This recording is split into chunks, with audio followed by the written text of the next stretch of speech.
La 9326e séance du Conseil de sécurité est ouverte. L'ordre du jour provisoire de la présente séance est rapport du secrétaire général sur le Soudan et le Soudan du Sud. L'ordre du jour est adopté. Conformément à l'article 37 du règlement intérieur provisoire du Conseil, j'invite le représentant du Soudan à participer à la présente séance. Il en est ainsi décidé. Conformément à l'article 39 du règlement intérieur provisoire du Conseil, j'invite les intervenants suivants à participer à la présente séance. Monsieur Volker Perthes, représentant spécial du secrétaire général pour le Soudan et chef de la Mission Intégrée des Nations Unies pour l'assistance à la transition au Soudan. Son Excellence Monsieur Bankole Adeoye, commissaire aux affaires politiques, à la paix et à la sécurité de l'Union africaine, et son Excellence Monsieur Workney Gebeyehu, secrétaire exécutif de l'Autorité intergouvernementale pour le développement. Il en est ainsi décidé.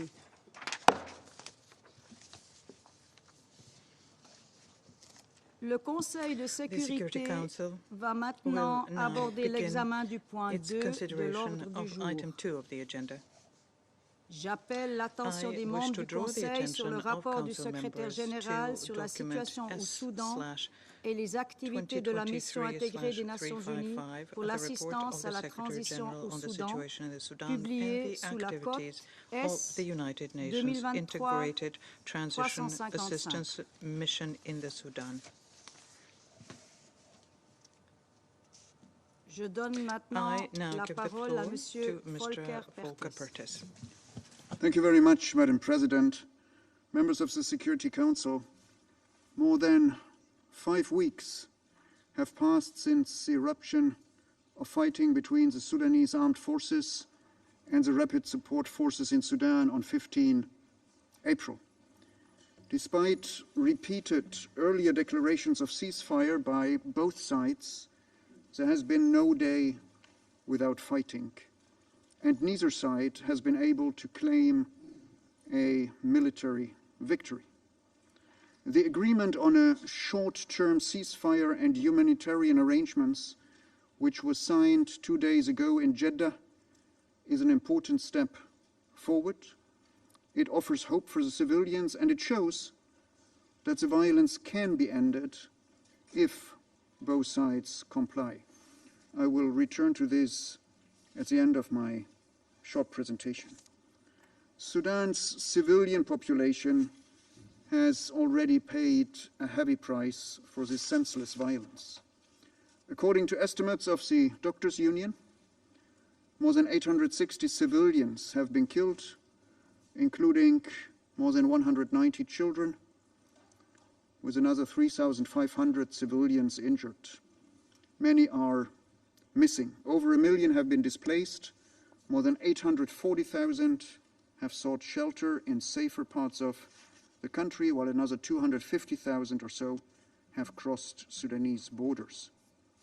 And these figures do not capture the harrowing stories of thousands of men and women who abandoned their homes in search for safety across the borders. Many have, and neither of these figures illustrates the suffering of many others who could not leave and stay in their homes with depleted supplies and no access to humanitarian assistance. I'm grateful to those countries who are receiving refugees and returnees fleeing Sudan. It's vital that borders remain open to those who seek safety. Procedures at border crossings should be expedited.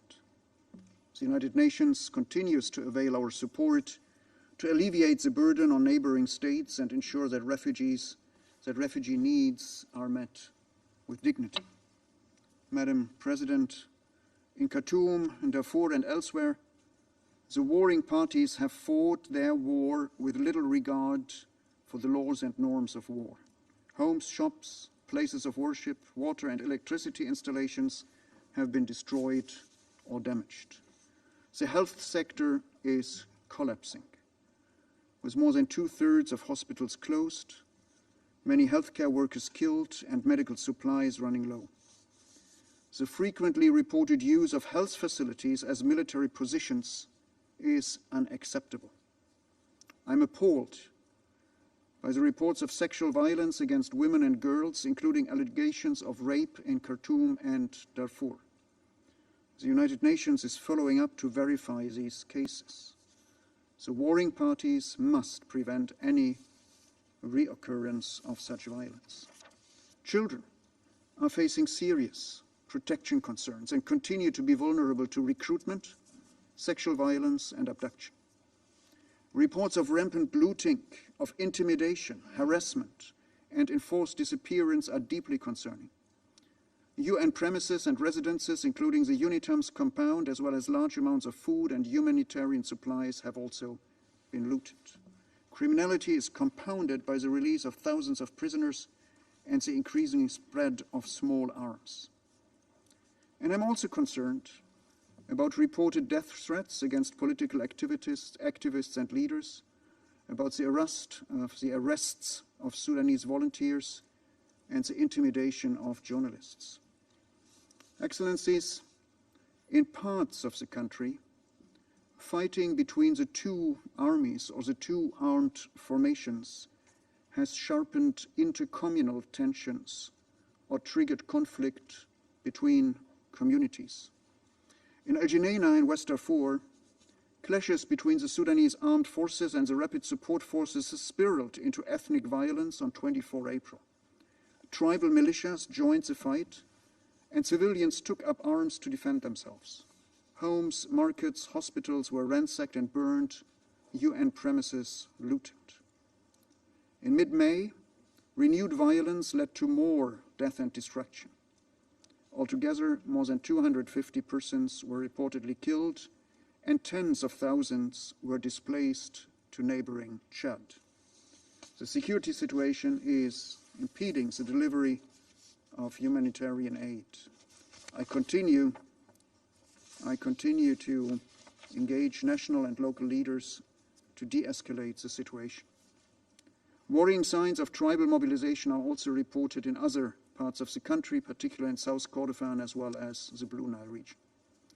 The fighting throughout the country has resulted in serious human rights abuses and violations of international humanitarian law and undermines the protection of civilians. These violations must be investigated and the perpetrators must be brought to justice.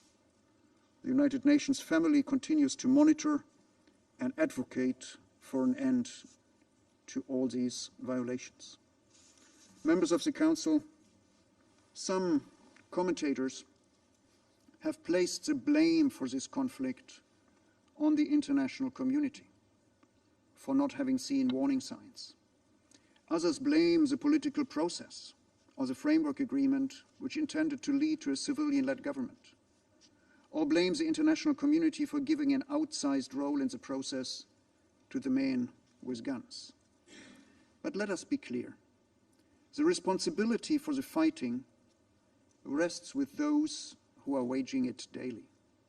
The leadership of the two sides who have chosen to settle their unresolved conflict on the battlefield rather than at the table. It's their decision that is ravaging Sudan, and they can end it. What has been happening on and since April 15 is precisely what the United Nations and our partners in the international community tried to prevent. Before and after 25 October, military takeover of 2021, we engaged diligently with the two military and with civilian leaders to persuade them to talk and to return to a meaningful transition to civilian rule through a political process. As the tensions grew amidst reports of a buildup of forces, I raised the alarm in my briefing to this Council here in March, and I urged the parties to de-escalate. In the 2 weeks prior to the outbreak of fighting, I, alongside with my partners in the trilateral mechanism and the Quad, intensified our engagement with the military leaders to de-escalate the situation. We coordinated these efforts with Sudanese civilians and also tried to mediate between the generals, to mediate between the generals, recognizing the gravity of the situation. And we asked regional actors to use their leverage with the two parties. Our efforts continued until the night before April 15, when we thought progress had been made, only to wake up the next morning to the reality that the parties had chosen war. Madam President, unfortunately, the hostilities compelled us to temporarily relocate many of our staff to Port Sudan and outside Sudan. This does not mean, let me be very clear here, this does not mean that we have abandoned the Sudanese people or the Sudan. We continue to work with our Sudanese partners, and we remain firmly committed to 4 immediate priorities. First, achieving a stable ceasefire with a monitoring mechanism. Second, preventing the escalation or ethnicization of the conflict. Third, protection of civilians and provision of humanitarian relief. And fourth, preparing for when the time is ripe, a fresh political process with the participation of a broad array of civil and political actors, including women. Through our hub in Port Sudan, UNITAMS has supported the efforts of our country team and humanitarian partners to restore the flow of humanitarian supplies into and within the country. The United Nations family is doing our utmost to expand our response throughout the country, particularly in areas of acute need. But it is also essential that the east of the country, that is Red Sea State, where Port Sudan is, and Kassala and Gedaref, that the east of the country are not only used as an entry point for humanitarian aid, but receive a fair share of it, not least with regard to the increasing movement of displaced people to this region.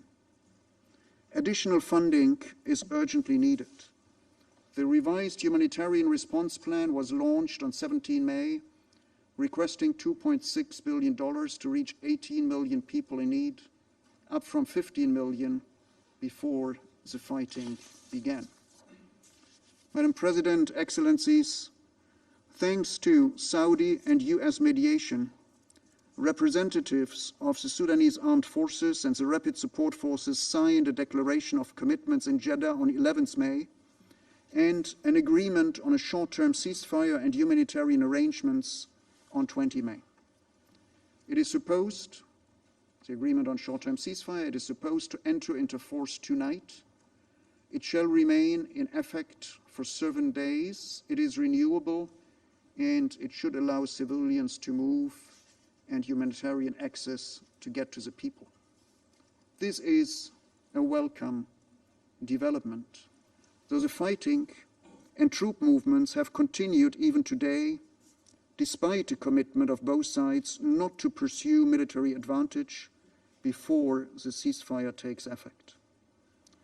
We understand that a basic monitoring mechanism will be set up between the two parties and the mediators. UNITAMS stands ready to support a monitoring mechanism for the longer term or for a permanent ceasefire. We can build on the staff and the structures that have been established in the Permanent Ceasefire Committee for Darfur, which UNITAMS has been chairing since mid-2021. I continue to urge the parties to honor this agreement, which they signed 2 days ago. They must stop the fighting. They must allow access for humanitarian relief, protect humanitarian workers and assets, and allow safe passage for civilians to leave areas of hostilities. I will also continue to engage the leadership of the Sudanese armed forces and the rapid support forces to ensure the protection of civilians and civilian infrastructure while pushing for an end to this war.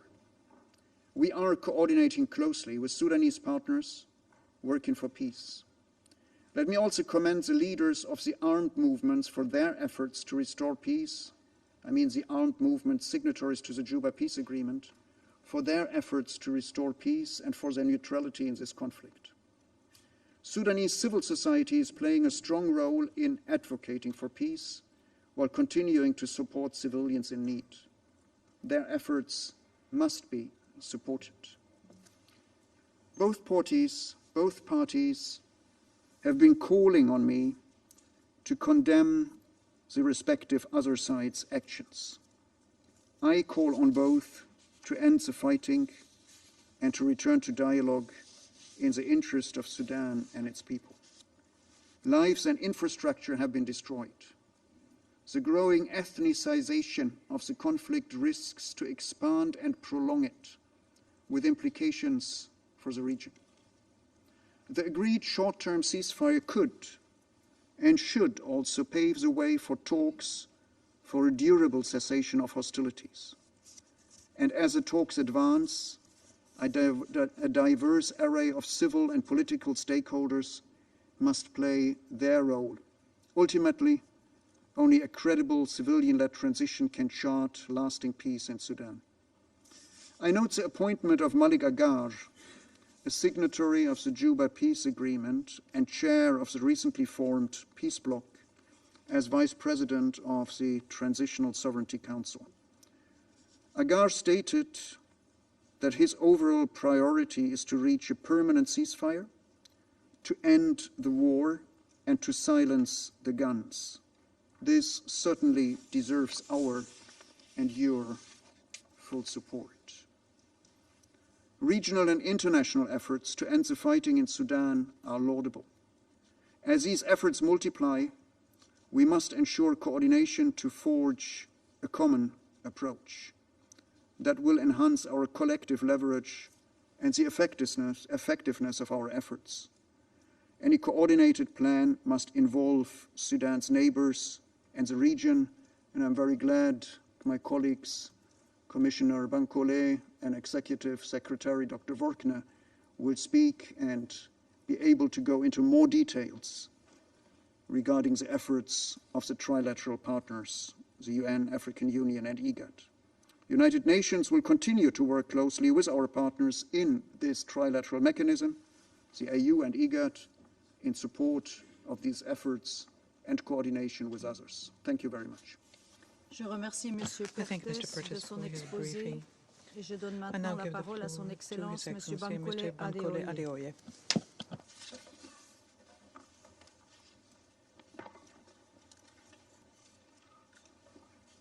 President of the Security Council, distinguished members of Council, on behalf of the African Union, at the outset, let me assure you, and through you, this esteemed organ, of the full cooperation of the African Union for the success of your deliberations and engagements on African issues, particularly Sudan. The worrisome situation in the Sudan, which is on your agenda today, is engaging the attention of the African Union at the highest level. You are aware how greatly we were mobilized from the very first day of the overthrow of the former President Omar al-Bashir to support the efforts to resolve the post-revolution challenges in the Sudan. The AU, with the support of partners, worked to put in place a mediation arrangement that was expected to lead to an inclusive, smooth, broad-based political transition. The AU deployed active and effective mediation with the support of AU member states and development partners in 2019. In general, this was to the satisfaction of the Sudanese people and partners when an institutional transitional mechanism for a peaceful and balanced transition was established. Unfortunately, the acute internal contradictions worsened by fragmentation and polarization among the political and military actors in Sudan, coupled with a multiplicity of external interference, undermined the transition. And of course, this led to a stalemate, resulting in the irresponsible and senseless coup of 25th of October 2021. The AU condemned the coup and eventually, dictated by its normative principles and shared values, suspended Sudan while continuing to work with partners for a rapid restoration of constitutional order and a consensual transition. In doing so, we established the trilateral mechanism and collaboratively worked with the United Nations, IGAD, along with the AU.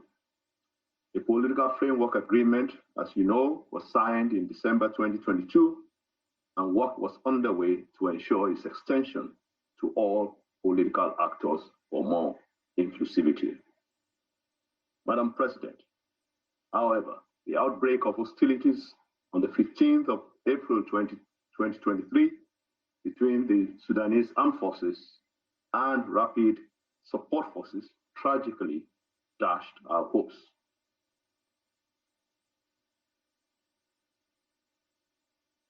This will have led to the resumption of political transition process and civilian-led democratic rule. Since then, the AU has been working relentlessly to ensure an end to this current conflict. On the 16th of April, exactly one day after the outbreak of hostilities, the African Union Peace and Security Council convened to consider the crisis in Sudan. It condemned the fighting, called for an immediate and unconditional ceasefire, and requested the chairperson of the commission to use his good offices to ensure that the guns are silenced. On April 20, 2023, the AU Commission chairperson brought together key actors in the international community to coordinate and intensify their efforts for an immediate ceasefire, as well as humanitarian assistance and the resumption of the political process. Consequently, on 2nd May, the AU convened the mechanism, this expanded mechanism, and consultations are underway for its full operationalization. Our conviction is that only a well-coordinated collective action would give chance to the success of international action for peace and stability in Sudan. Separate, competing, or rival actions will further complicate and undermine the search for a peaceful resolution of the crisis. It is in this context that the African Union has developed a comprehensive de-escalation plan, which identifies 6 pillars that need to be addressed for a sustainable resolution of the Sudanese conflict. Permit me to highlight these 6 pillars. 1, a coordinated international action to avoid a proliferation and duplication of mediation initiatives. 2, immediate, unconditional, permanent, and comprehensive ceasefire. 3, urgent humanitarian action to relieve the suffering of the Sudanese people. 4, protection of civilians, state infrastructure, and to ensure accountability for actions taken by the warring parties. 5, firm support to neighboring countries in the region that have been impacted by this crisis. And 6, resumption of fully representative, inclusive political process towards the return of democratic, civilian-led government. Madam Chair, we are expectant that African leaders will further meet under the auspices of the African Union Peace and Security Council later this week to endorse the African Union de-escalation plan. The situation in Sudan remains dire, as SRSG Volker has described. The destruction of public and private institutions is systematic, unfortunately. This is the case with health, academic, economic, financial, social, humanitarian institutions. The sick and the wounded are dying without any care. This is totally unacceptable. Gross human rights violations are rampant. Arrest, looting, sexual assaults are on the rise. The urgency is to put an end to the fighting without delay. It is exigent that the Council should assume responsibility in the face of this intolerable and unnecessary conflict. The African Union closely monitors the steps taken by Saudi Arabia and the United States in Jeddah.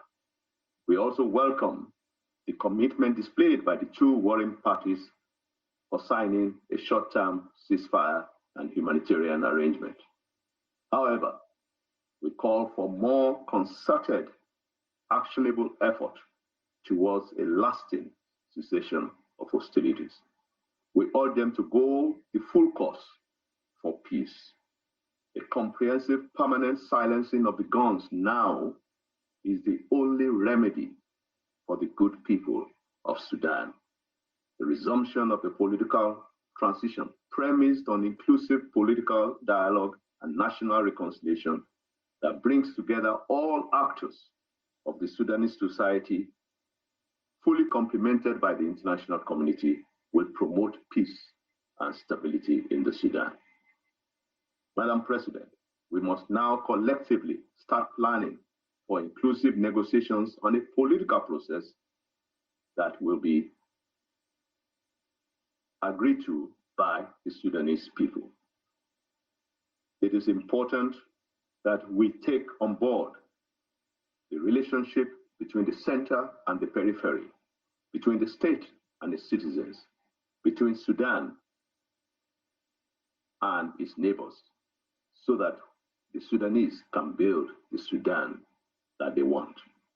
The African Union is working to support such an inclusive process, which will allow for the full representation of all voices of the sectors of the Sudanese civil society and political parties. The AU is also striving to ensure that states bordering Sudan, which are endlessly receiving growing numbers of traumatized Sudanese and refugees, are assisted at this difficult time. The AU will be deploying special envoys as directed by the chairperson of the Commission, His Excellency Musa Faki, to all the neighboring countries in due course. A strong commitment by Council to a ceasefire, the implementation of humanitarian assistance, and the resumption of the political process is imperative so that a united, coherent international coalition will be imperative to promote peace in Sudan. We must arrest Sudan's slide into complete collapse or chaos. This will have unbearable consequences for the region, for the African continent, and the world at large. I thank you very much, Excellencies. Je remercie Son Excellence Monsieur Adeoye de son exposé. Mr. Adeoye for his briefing. Je donne maintenant la parole à Son Excellence Monsieur Workney Gebeyehu. Your Excellency, Madam Chair, Excellency, members of the UN Security Council, ladies and gentlemen, allow me to begin my statement by thanking this august body for convening yet another meeting on the situation of Sudan and inviting IGAD to brief you and share our views and perspectives. The Security Council's continued engagement and follow-up on development in Sudan is much appreciated and needed. Excellencies, IGAD welcomes the signing of the agreement on short-term ceasefire and humanitarian arrangement in Sudan between representatives of Sudan Armed Forces and Rapid Support Force on 20th of May 2023 in Jeddah, Saudi Arabia, brokered by the Kingdom of Saudi Arabia and the United States of America. This latest development is a commendable progress and makes us cautiously optimistic that a permanent cessation of hostility is within reach. As per the agreement, the ceasefire will remain in effect for 7 days, effective from today, and is subject to extension based on the agreement of the parties.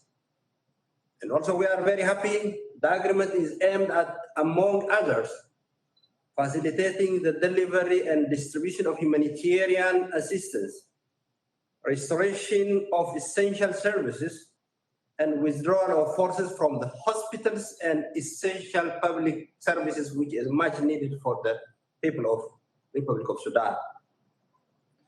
The fact that previous ceasefire agreements were violated repeatedly the last 5 weeks may wane our hope and trust in the respect for current ceasefire agreement by the warring parties.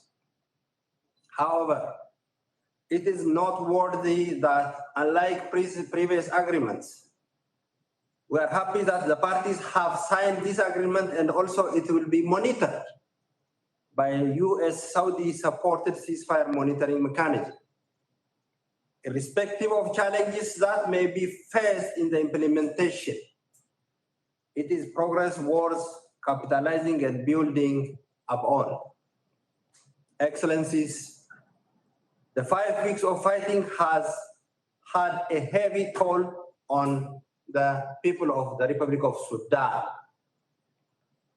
Reports indicated, as SRG Volker has indicated, this is the beginning of a very big challenge that the people of Sudan is facing. As and otherwise, we collectively stop this violence and conflict. The longer the fighting takes, the higher the toll would be.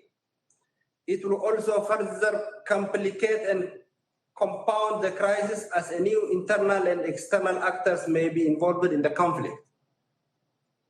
Most importantly, shortage of food, medical facilities, and service will exacerbate the humanitarian crisis.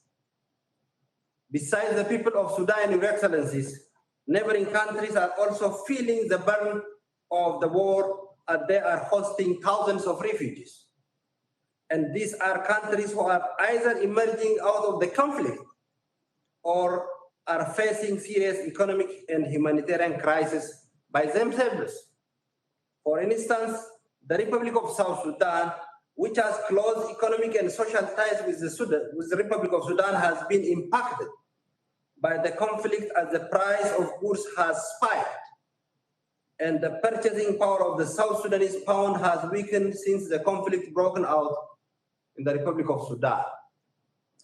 It is due to the close historical, social, and economic ties that the IGAD member states have with the Sudanese, as well as the direct impact that the war is having on these countries as a result of the geographical proximity, that IGAD has been actively working together with other partners, organizations, and states to secure ceasefire.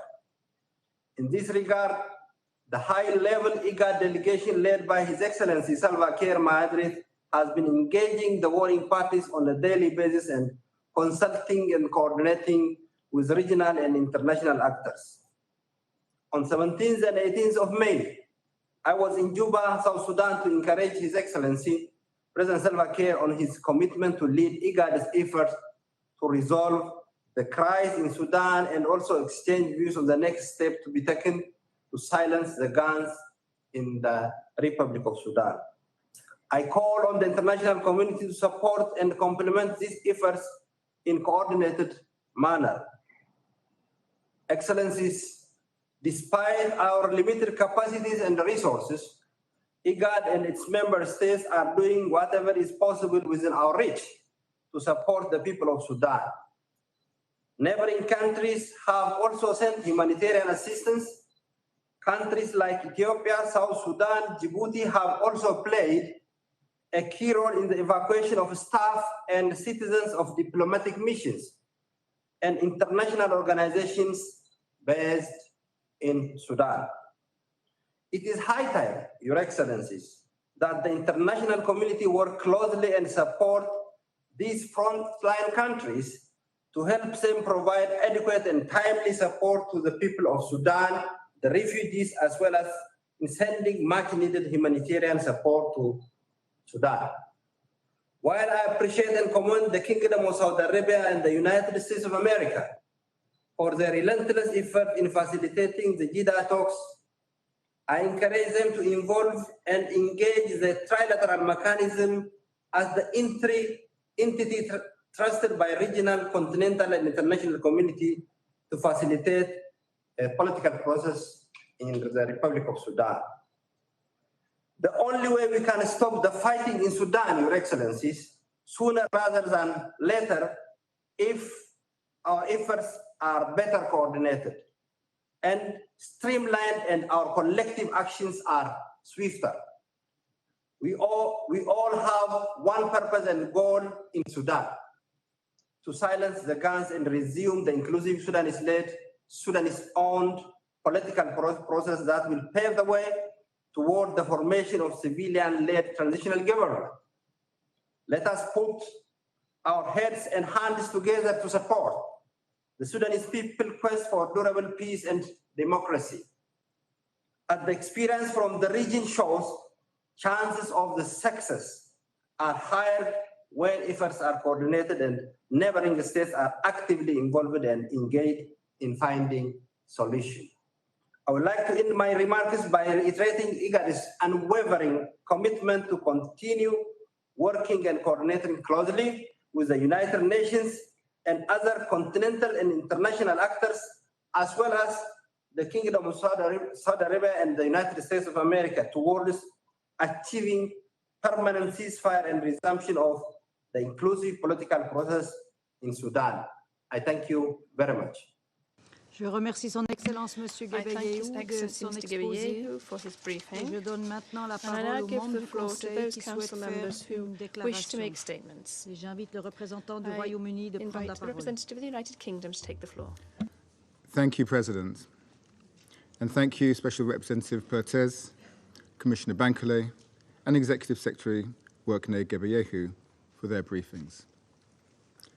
Let me start by underlining our support for SRSG Pertez and all UN staff who continue to work in Sudan under extremely challenging circumstances. President, the conflict in Sudan is a tragedy and has had a devastating impact on the Sudanese people. The United Kingdom urges the Sudanese armed forces and the Rapid Support Forces to immediately stop fighting, protect civilians, and grant safe and immediate humanitarian access. Coordinated action by international and regional partners is crucial to help end this conflict. So we welcome all diplomatic efforts towards this goal, including the May 11 Jeddah Declaration and the ceasefire agreement agreed on May the 20th. But these commitments will be worthless if they are not put into action or if they are used to secure military advantage. We call on the parties to abide fully by their commitments in letter and spirit. We also welcome the efforts of the AU, IGAD, and the League of Arab States to help bring an end to the violence. It is essential that there is a strong coordination of efforts between regional and multilateral bodies. It is also imperative that the voices of the Sudanese civilians are heard loud and clear. They must be included at every stage of the process, especially in mediation efforts to bring an end to the fighting and ultimately to deliver a democratic transition with a civilian government. President, let me address the appalling human rights and humanitarian situation caused by this fighting. As we've heard, over 500 civilians have been killed. thousands injured. Millions more lack food and medicine. In West Darfur, visceral violence is igniting at a scale not experienced in decades. Over 150,000 people have been forced to flee Sudan. The United Kingdom would like to extend our thanks and pledge our support to the neighbouring countries who have welcomed refugees.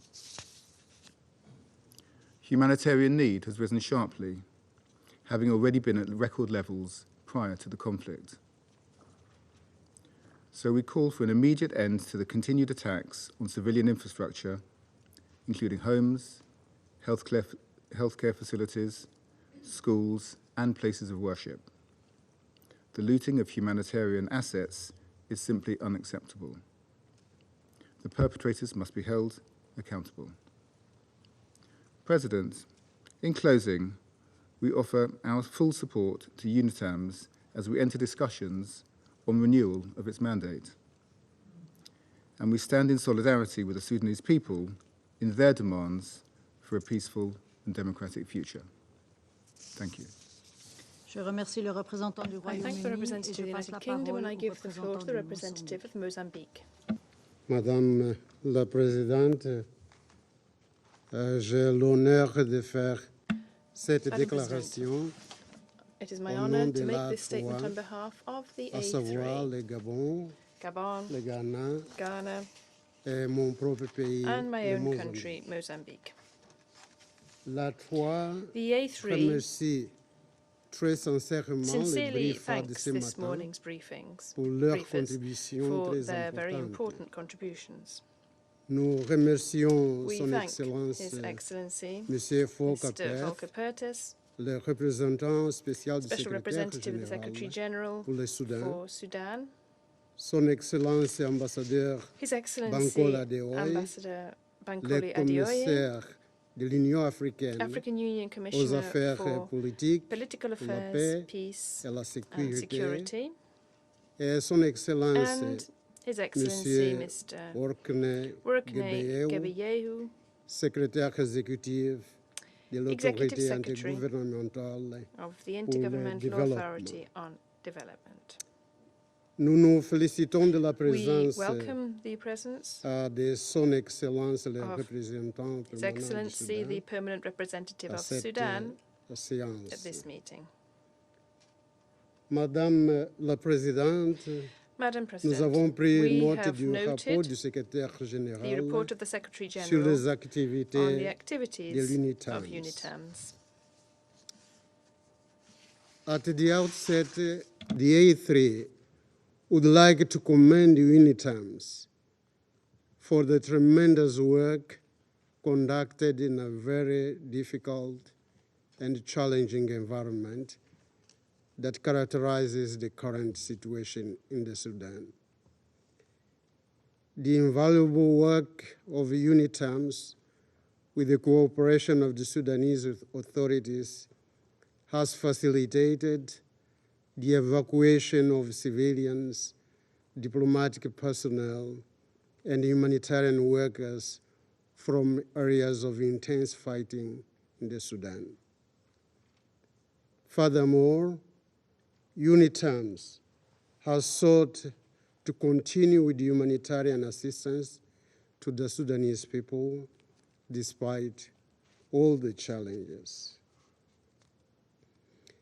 The A3 deplores the dramatic deterioration of the situation of the Sudan that undermines all the progress achieved, particularly in the implementation of the Juba peace agreement. It is evident that the current crisis puts the progress achieved thus far at risk. Therefore, the A3 emphasizes the need for the parties to silence the guns immediately and return to the path of negotiation. Gabon, Ghana, and Mozambique commend the leadership of the African Union and the IGAD in seeking solutions to to address the situation in the Sudan. We stress that the trilateral mechanism is crucial to have a viable, sustainable, and credible political process, focusing on the resort to dialogue between the parties in conflict to build inclusive and long-standing peace in the sisterly country. The A3 further commend the African Union for the formulation of a de-escalation plan which will concretely contribute to the stabilization efforts. The Sudanese armed forces and the rapid support forces are therefore encouraged to fully embrace the de-escalation plan for the benefit of the Sudan, the Sudanese people, and the region. We also welcome UNITAM's strenuous efforts toward the cessation of conflict, of hostilities, and the return to political negotiations. We take this opportunity to encourage UNITAMs to continue to assist the political transition in the Sudan, support the peace process, and the implementation of the Juba Agreement.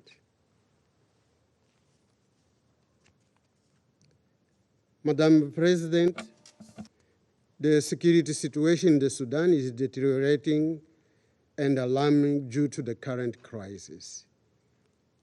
It has created a conducive environment for exacerbating the intercommunal clashes that already continue to pose security challenges in some regions of the country, particularly in Darfur, Blue Nile, South and West Kordofan states. This situation poses serious security threats to the 7 neighboring countries. Human rights violations, including attacks on civilian population, particularly women, children, and vulnerable people, diplomatic personnel, UN and humanitarian workers are being reported, and we condemn. We register with grave concern the targeting of diplomatic premises, including widespread looting of the United Nations premises, particularly in Khartoum and Darfur. In this regard, the A3 condemns in the strongest terms such criminal acts. They are a serious breach of the Vienna Convention on Diplomatic Relations. We reiterate that targeting civilian population is totally unacceptable. It constitutes a gross violation of international humanitarian law. Perpetrators of such acts should be brought to justice in due course.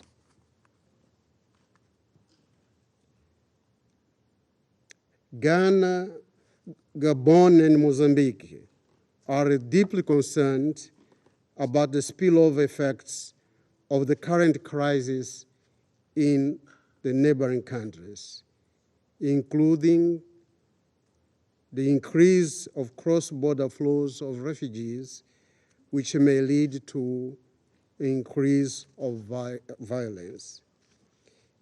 In this context, there is a need for a stronger collaboration between UNITAMs and other UN missions and entities operating in the region in order to properly identify early warning signs of escalation of violence in the region. Madam President, the humanitarian situation was already dire in the Sudan. With the eruption of these armed confrontations and the disruption of chains of supply of several products associated to the already socioeconomic vulnerabilities, the humanitarian situation has become worse. The Secretary General's report indicated that more than 700,000 people have been internally displaced, most of them coming from Khartoum, West Darfur, and South Darfur.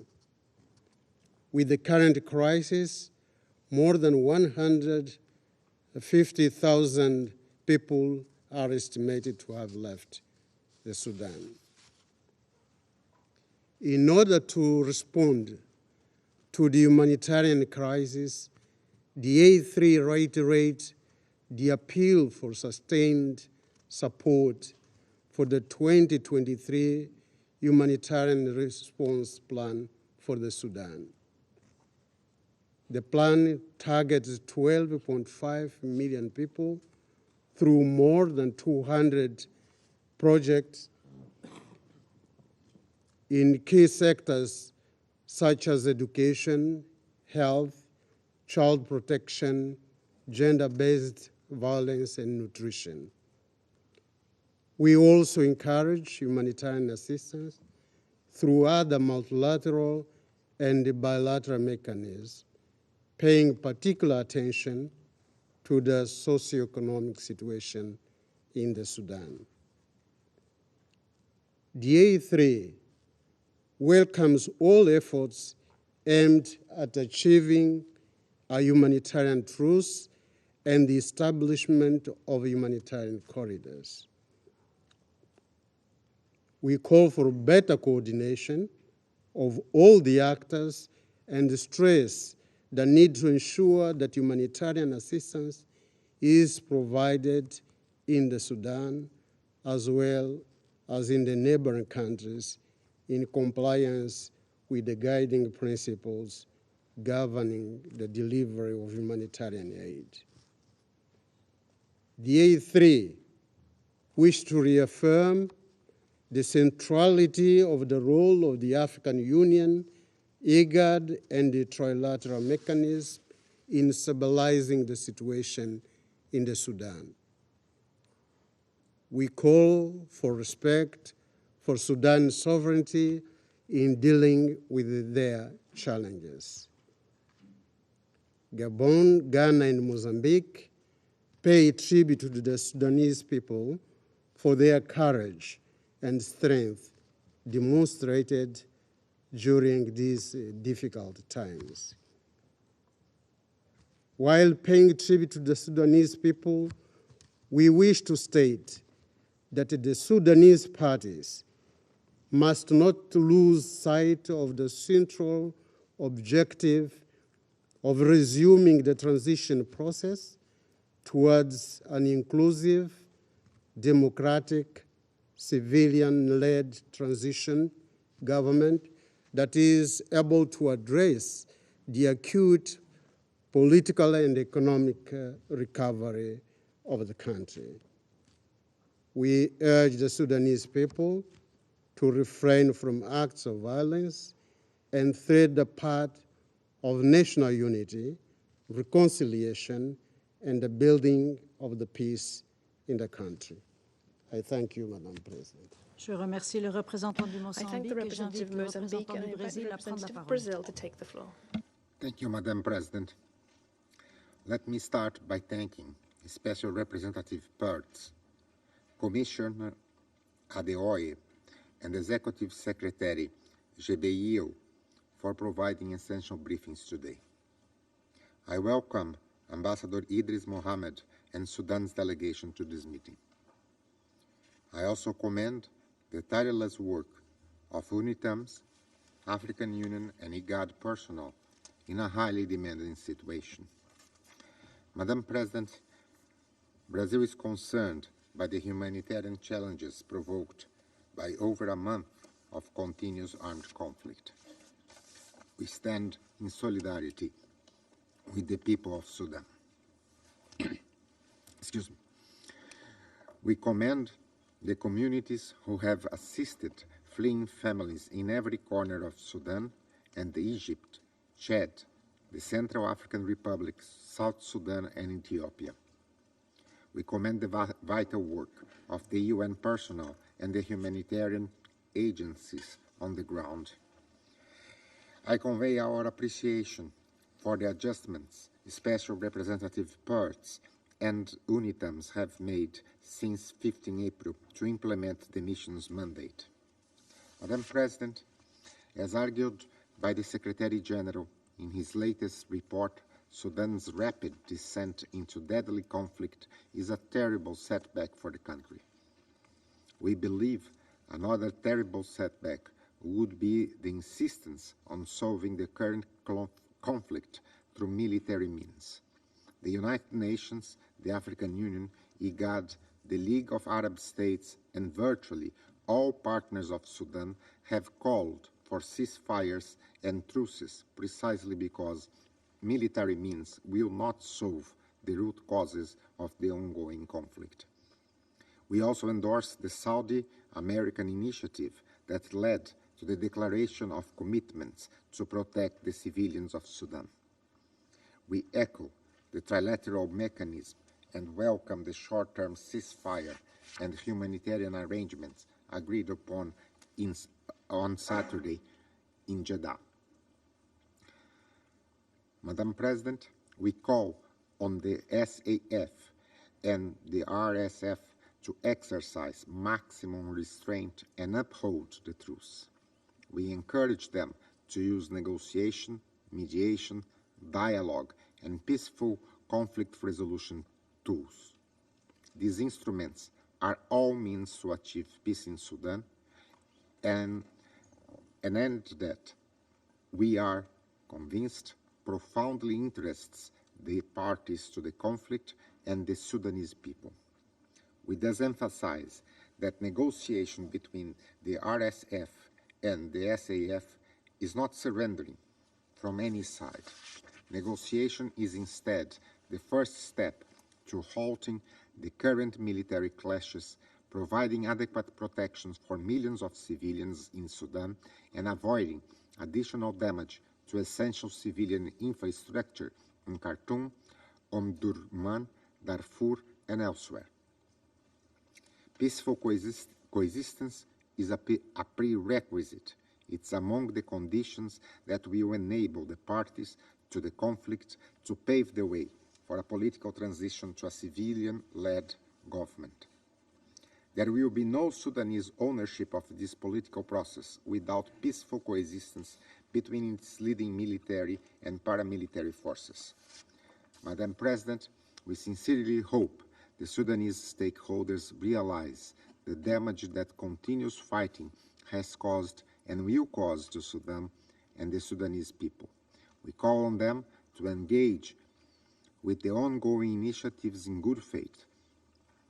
There is widespread international support for reaching a peace deal between the parties.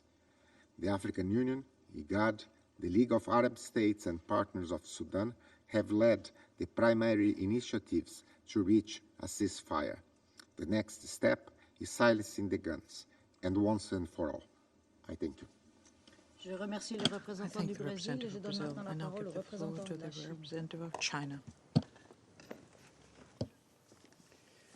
主席女士， Madam President, 我感谢佩尔特 I 斯特 thank 别代表 SRSG Pertis 和非盟一加特代表的通报， and the representatives of 欢迎苏 AU 丹 and 常驻代 IGAD 表 for their 出席今 briefings. I 天的会 welcome 议。 the permanent representative of the 苏 Sudan 丹 at 爆 this 发武 meeting. 装冲突已经 Armed 1个多 conflict 月， in the Sudan has been 战 going 火 on for 仍在 over a 多 month, 体延 with 大， fighting 伤 raging 亡 in 人 many 数不 places 断攀升 and，casualties 人 on 道 the 局势 rise, 持续恶 leading 化， to 中方 worsening 对此 humanitarian 深感痛 situation. 心。 China is deeply saddened. 作为苏丹的好朋 As 友 a、good 好伙 friend 伴， and good partner 我 of 们 the 衷心 Sudan, 希望冲 we 突双 sincerely 方 hope that 能 the 以 two 国家 parties 和 to the 平和 conflict 人民 will 福 give 祉为重， priority to Sudan's 尽 peace 快 and the 停火止 well-being of 战， its population, 通过对 stop 话谈 hostilities 判 as soon 化 as 解分 possible, 歧。 and resolve differences through 中方 dialogue 注意 and 到， negotiation.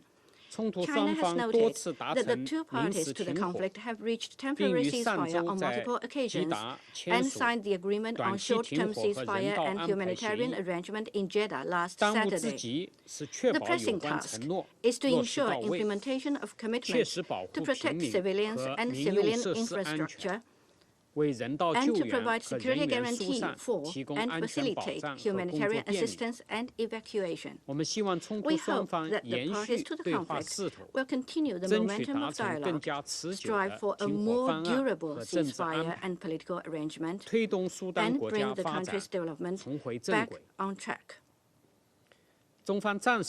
China commends and supports the Arab League, AU, IGAD, and other regional organizations and relevant countries for their key role in promoting peace talks.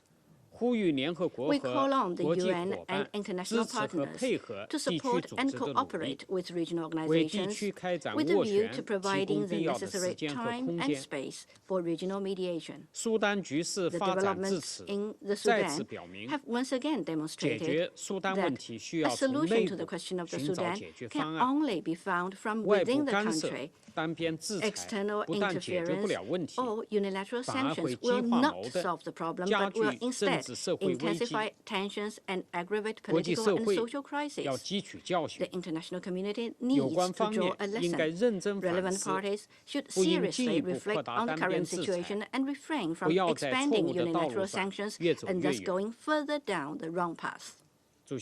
Madam President, since the outbreak of the conflict, the already fragile economic and humanitarian situation in the Sudan and its neighboring countries has become even more worrisome. According to the data from the UN, as a result of the conflict, over 700,000 people have become IDPs, over 200,000 people have fled to neighboring countries, and some 25 million people are in need of humanitarian assistance. China commends Sudan's neighbors for hosting a large number of Sudanese refugees despite difficulties they themselves face, and calls on the international community to step up assistance to Sudan and its neighbors to alleviate the spillover impact on the region. China supports the UN in communicating and coordinating with the Sudan and its neighboring countries on humanitarian issues to help the regional countries with their response capacity and ease humanitarian pressure. Madam President, the mandate of UNITAMS will expire in early June. In view of the current situation, UNITAMS will face considerable challenges in its future work. The Council's original intention in authorizing UNITAMS was to assist at the request of the Sudan with its completion of political transition. Therefore, in the discussion on the mandate of UNITAMS, the opinions of the Sudan are fundamentally important. China encourages the pen holders to stay in close touch with the Sudan and fully respect its views. This is not only conducive to the smooth work of UNITAMS in the future, but also to the long-term cooperation between the UN and the Sudan. Thank you, Madam President. Je remercie le représentant de la Chine et j'invite le représentant de l'Équateur. Gracias, señora presidenta. Thank you, Madam President. Quisiera comenzar agradeciendo al representante especial del secretario general, el señor Volker Perthes, por su intervención y por el trabajo de la UNITAM en un medio tan complicado y difícil, así como las exposiciones del señor Bankole Adeoye y del señor Brokel Ebuyehu. Reconocemos la presencia también del representante permanente de Sudán en esta sala. Ecuador se solidariza con el pueblo de Sudán, así como con las familias de las víctimas, incluidos los trabajadores humanitarios que han perdido la vida en este conflicto. Han pasado ya 37 días desde el inicio de la violencia armada en Sudán, que deteriora la ya precaria situación humanitaria de la población civil, con un impacto diferenciado en las mujeres y niños. El Consejo de Seguridad no puede ni debe permanecer inmóvil ante esta situación y debe llamar a las partes en conflicto a cesar inmediatamente las hostilidades y los actos de violencia. Es urgente un retorno a la calma que garantice el acceso libre, seguro y sin trabas de la asistencia humanitaria y que facilite un proceso de diálogo efectivo entre todos los actores involucrados. Señora Presidenta, en este escenario, UNITAMS debe jugar un rol crítico en la búsqueda de la paz y seguridad, que afecta no solo a Sudán, sino a la región. Es necesario fortalecer el trabajo de la misión UNITAMS. Por ello, en la próxima renovación de su mandato, contenido en la resolución 2636 del 2022, debemos abordar los recientes sucesos con miras a robustecer las capacidades en el contexto de los desafíos que presenta la situación política, humanitaria, de desarrollo y de seguridad. En primer lugar, en cuanto al fortalecimiento político, destacamos el trabajo que tuvo UNITAMS dentro del mecanismo trilateral, así como su vinculación en los temas de reforma del sector de seguridad. En este sentido, Ecuador considera que el rol de UNITAMS es fundamental en los esfuerzos que se encuentran realizando los países de la región. Los organismos regionales, tales como la Unión Africana, la Autoridad Intergubernamental de Desarrollo, IGAD, la Liga de Estados Árabes, todos conducentes a un proceso de transición hacia la paz duradera. Los esfuerzos de UNITAMS siguen siendo centrales en el fortalecimiento de la inclusión de género en el proceso político y debe continuar y robustecer el trabajo realizado antes del estallido de la violencia. En segundo lugar, la situación humanitaria. Nos preocupa la situación de desplazamiento masivo de la población, con cifras alarmantes que se acercan al 1.000.000 de personas, mientras otras 250.000 han huido a los países vecinos. Destacamos y reconocemos la generosidad de los países de la región que han acogido a los refugiados. Es imprescindible que las agencias y entidades del sistema de Naciones Unidas cuenten con los recursos necesarios para superar esta crisis humanitaria, con miras a aliviar la situación de las personas en situación de movilidad y de las poblaciones de acogida. Las mujeres y las niñas siempre son las más afectadas en ese contexto. Por eso, el rol de UNITAMS es fundamental para llevar a cabo las actividades de consolidación de la paz, protección de civiles y de robustecimiento del Estado de Derecho, con especial atención a la violencia de género. Es importante también fortalecer el trabajo que realiza UNITAMS en la limpieza de artefactos explosivos y actividades de desminado, que venía siendo parte de las obligaciones establecidas en el Acuerdo de Yuba. En tercer lugar, el rol sobre la situación económica. Los acontecimientos de estos días reversan los progresos en los que se habría trabajado en Sudán para alcanzar parte de los objetivos de la Agenda 2030. El rol de la UNITAMS es entonces indispensable para volver al apoyo coordinado de las agencias y órganos de las Naciones Unidas en la conducción de las actividades a futuro, junto a la Comisión para la Consolidación de la Paz. Señora Presidenta, el Ecuador apoya la renovación del mandato de UNITAM y se mantiene comprometido en que el Consejo de Seguridad le otorgue las herramientas necesarias para apoyar a Sudán en superar los nuevos desafíos que ahora enfrenta. Ecuador reconoce la firma del acuerdo de cese al fuego por 7 días entre las partes y espera que el mismo permita el acceso libre de la asistencia humanitaria, que permita precautelar a la población civil, en especial mujeres y niños, de protección a los trabajadores humanitarios y bienes, así como facilite los trámites burocráticos que permitan el ingreso efectivo de la ayuda. Muchas gracias. Je remercie le représentant de l'Équateur et je passe la parole au représentant du Japon. Thank you, Madam President. I also thank SRLCG Peltis, AU Commissioner Adeoye, and IGAD Executive Secretary Wokner for their briefings as well as for their tireless work on Sudan. Japan supports all efforts by the trilateral mechanism so as to help Sudanese people in need. At the time of the SRSCG's previous briefing on March the 20th, we were encouraged by the reporting about Sudan's transition process following the signing of the framework agreement last December and the broad and inclusive workshops on outstanding issues facilitated by the trilateral mechanism of the African Union, IGAD, and the United Nations earlier this year.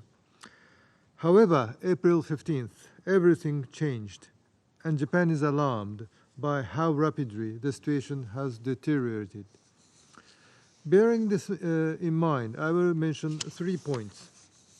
First, Japan reiterates its call on both parties, namely the Sudanese armed forces and the Rapid Support Forces, to immediately stop fighting and return to a peaceful political process.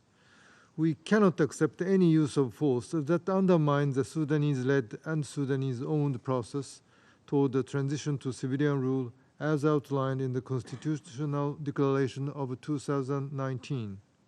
And in this regard, Japan commends regional and international initiatives to seek a lasting ceasefire and return to political dialogue. Second, Japan is seriously concerned about the humanitarian situation, not only in Sudan, but in the neighboring countries. More than 1 million people, including women and children, are expected to flee the country by October to seek security and fulfill their basic needs, according to UNHCR. We welcome the Jeddah Declaration of Commitment to protect the civilians of Sudan and the agreement on a short-term ceasefire and humanitarian arrangements, and urge the parties to keep these agreements. Japan has decided to implement assistance to Chad, Egypt, and South Sudan through international organizations in response to the influx of refugees. Third, Japan stresses the importance of maintaining UNITAMs under these difficult circumstances. The Council must speak in a united voice and support the mission as it seeks to revive the political process while also maintaining the other 3 pillars of its mandate. Going forward, we are ready to actively contribute to discussions on how best to adapt the mission's strategic objectives and operations to the rapidly changing circumstances while ensuring that Council members have optimal insights into the political dynamics that affect its work. We also call on all the parties in Sudan to ensure that UNITAMS can carry out its activities unhindered. Allow me to conclude my statement by reiterating our firm support to the mission and our solidarity with the people of Sudan as they face this unprecedented challenge to the democratic transition in which they have invested so much hope and sacrifice. I thank you. Je remercie le représentant du Japon et je passe la parole à la représentante des États-Unis. Thank you, Madam President. And let me thank Special Representative Perthis for your sobering briefing. And I would also like to take the opportunity to welcome your new Deputy SRSG, Inkweta Salami, to her new role. I welcome the participation of the AU Commissioner, as well as the IGAD Executive Secretary, and also the PR from Sudan. SRSG Perth, The work you and your team have done to advance UNITAM's mandate in the current environment is truly impressive, and we appreciate that you are doing this under extremely challenging conditions. Now more than ever, it is critical that the Council signal its full support for the mission. Colleagues, this past weekend, the Kingdom of Saudi Arabia and the United States announced that the Sudanese security forces agreed to a short-term ceasefire and humanitarian arrangement. We call on both parties to fulfill their obligations under the 7-day ceasefire and allow for humanitarian aid and relief assistance to reach those in desperate need. The United States remains committed to bringing a sustained end to the conflict in Sudan, a conflict that has inflicted immense pain and suffering on the Sudanese people. We have heard disturbing reports of attacks on civilians, airstrikes on hospitals, sexual and gender-based violence, and looting. We must all do our part to bring about peace and stability, and we must do so with urgency. There is no time to waste. To this end, we are in close cooperation with our partners, including the Kingdom of Saudi Arabia, the African Union, IGAD, the League of Arab States, and partners in the Quad, Troika, and Friends of Sudan. The United States welcomes the May 11th Declaration of Commitment to protect the civilians of Sudan, which recognize the obligations of both sides under international humanitarian law to respect human rights and facilitate humanitarian assistance. These obligations align with the goals and intent of the AU's April 20th communique and support the AU's forthcoming roadmap for de-escalation. As we work toward peace, the United States is committed to addressing the dire humanitarian needs on the ground.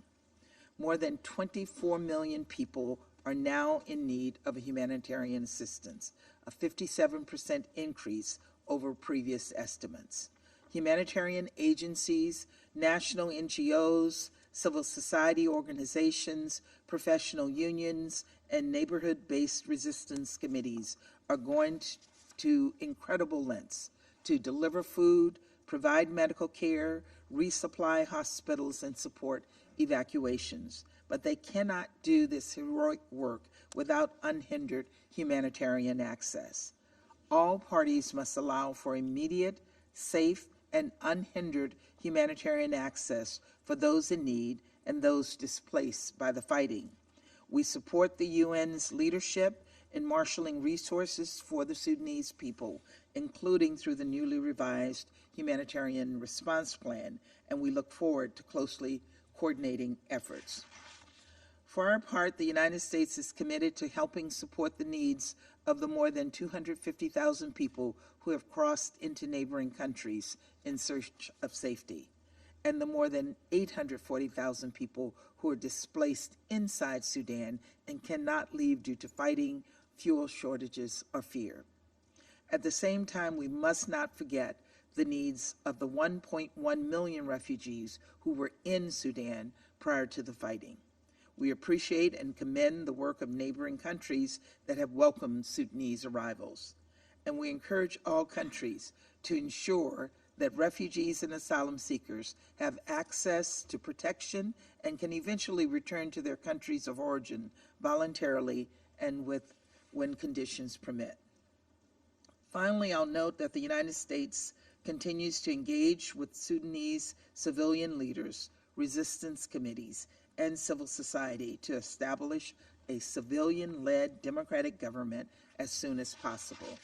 The United States stands with the people of Sudan as they push for freedom, peace, and justice under civilian democratic rule, and we continue to send a clear message to Sudanese security forces in this senseless conflict once and for all.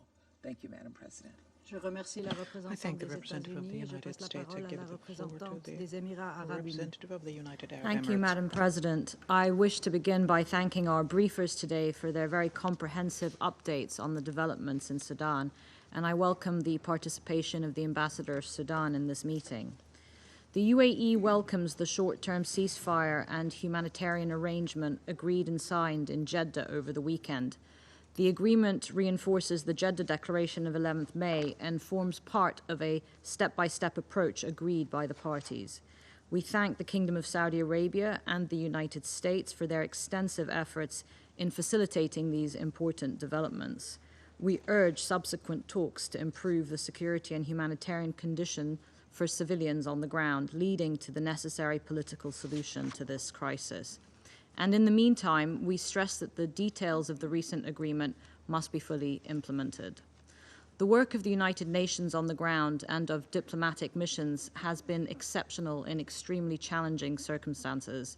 We strongly condemn the vandalization of diplomatic premises, including the latest incidents at the embassies of Kuwait, Jordan, and Qatar. Diplomatic premises must be protected in accordance with international law, including the Vienna Convention on Diplomatic Relations. Since the beginning of the fighting, the UAE has sent 9 planes to Sudan, evacuating almost 1,000 people. We continue to host and care for nationals from 26 different countries. We are also supporting neighboring countries who have taken in refugees. The UAE dispatched 229 tons of aid to Chad to support displaced Sudanese and the Chadian government's humanitarian response, and we encourage all who can to support those who have been displaced. There still remains much work to be done.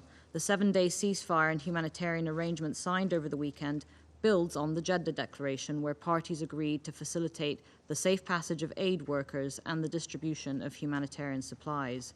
They also agreed to the unimpeded flow of goods, to restore essential services, and to withdraw forces from hospitals and essential public facilities. We hope they will be able to make good on these commitments. The UAE would support the Security Council's endorsement of the Jeddah Declaration and the short-term ceasefire and humanitarian arrangements. Together, the declaration and the short-term ceasefire must be built upon within a wider format, including partner countries, to promote confidence among the parties. From what Filippo Grandi told the Council last week, as well as recent data from UNHCR, we know the number of refugees are increasing. More than 200,000 refugees have now crossed over into neighboring countries. This is accelerating a humanitarian crisis for the region at a time when neighboring countries are themselves under great strain. In spite of this, we commend those neighboring governments who have allowed people to seek refuge. The millions who remain in Khartoum and other areas of Sudan face unacceptable danger and are struggling to meet their basic needs. Fuel shortages mean hospitals do not have consistent power. The ongoing fighting makes it difficult to replenish dwindling food supplies, leading to reported food shortages in many areas. The alarm bells continue to ring for all of us. Tragically, the lives of many children have also been upended or cut short by the fighting. According to UNICEF, 190 children were killed during the first 11 days of the fighting alone, with another 1,700 injured. Most worryingly, these numbers are underreported. Children are entitled to exceptional protections under international humanitarian law, and this Council has called for special measures to be taken to protect children, including in Resolution 2601. We commend the courageous efforts of the Sudanese frontline responders providing emergency services, and we reiterate our call for all actors to abide by their commitments. Measures such as flights between Port Sudan and Addis are pivotal for the welfare of civilians, but they are simply a stopgap for the permanent ceasefire that we want to see in place to ensure the continuity of relief services. The only sustainable end to this situation is through a political track, and this must include a broad array of civil and political actors, including women. The UAE will continue to work with all key partners to support coordinated mediation efforts at all levels. The United Nations, the African Union, IGAD, the OIC, and the League of Arab States have been committed to supporting Sudan on its path to peace. The solution does lie in a broad regional approach with a strong international backbone. Madam President, the UAE believes that the continued engagement of the United Nations through UNITAMS is critical, and we support the renewal of its mandate. We also support the work of the many UN agencies operating on the ground. The international community must remain resolute in its commitment to safeguarding the future of the Sudanese people. Only by calling for a return to the political track will this violence be brought to a swift and sustainable end. Thank you, Madam President.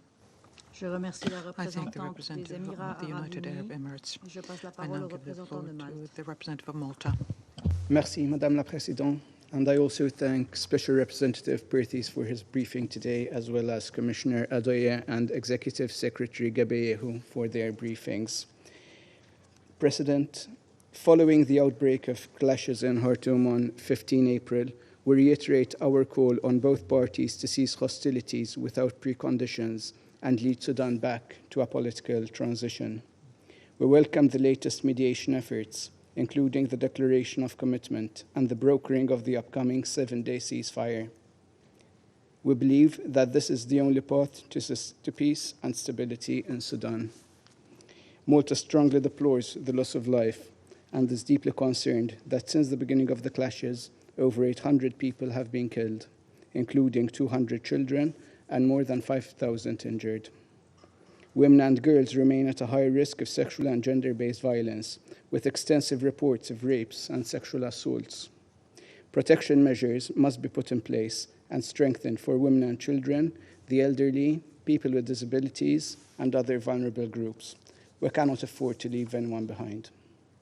We remind all parties of their obligations under international humanitarian law and call for the safe, rapid and unhindered humanitarian access to all civilians at a time when humanitarian needs in Sudan have risen to record levels.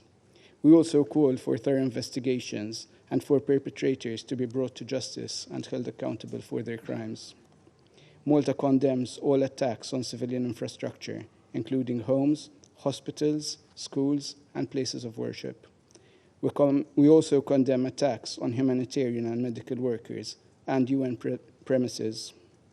We are concerned that an estimated $14 million worth of food products destined to the most food insecure and more than 1 million polio vaccines intended for children have been destroyed as a result of the looting. It is clear that the conflict in Sudan is having repercussions on the wider region. An estimated 250,000 people have fled Sudan, with a high number of refugees and displaced, marking a crisis of regional proportions. As Sudanese and third country nationals fleeing from Sudan are facing perilous journeys, we acknowledge the efforts being made by neighboring countries in hosting those seeking refuge. At the same time, we remain concerned with the situation of internally displaced in Sudan, especially of women residing in IDP camps that remain at high risk of sexual and gender-based violence. President, Malta welcomes all efforts that seek to support dialogue and mediation, including by the African Union, the Intergovernmental Authority on Development, the League of Arab States, and the United Nations, and by neighboring and other partner countries. We commend the efforts of the Permanent Ceasefire Committee, chaired by UNITAMS, and the civilian signatory parties to the Framework Agreement, who have also been instrumental in diffusing tensions and promoting community-level dialogue. All efforts must be inclusive, including women, youth, and civil society. Malta will continue to support a political settlement, including through unified messages by this Council. We urge both parties to hear and act on these calls. We express our full support to SRS Perthes and UNITAMS for their unfaltering commitment to Sudan's path towards stability, despite limited capacity. As we look forward to the mission's renewal, we use today's meeting to also call for this full respect by the authorities to UNITAM's mandate. President, our message is clear. It is only with the silencing of the guns that we can guarantee space for dialogue and mediation and a solid foundation for Sudan to return to the path towards a civilian-led government, peace, and a stable democratic future. Je vous remercie, Madame la Présidente. Je remercie le représentant de Malte et je passe la parole à la représentante de la Fédération de Russie. Madam President, Благодарим комиссара Африканского союза по политическим вопросам, миру и безопасности Банколе Адеоя и исполнительного секретаря межправительственного органа по вопросам развития Восточной Африки Воркнеха Гибейоха, а также спецпредставителя генсекретаря ООН Фолькера Пертеса за их брифинги. Приветствуем участие в сегодняшнем заседании поспреда Судана при ООН Аль-Харити Идриса Мухаммеда.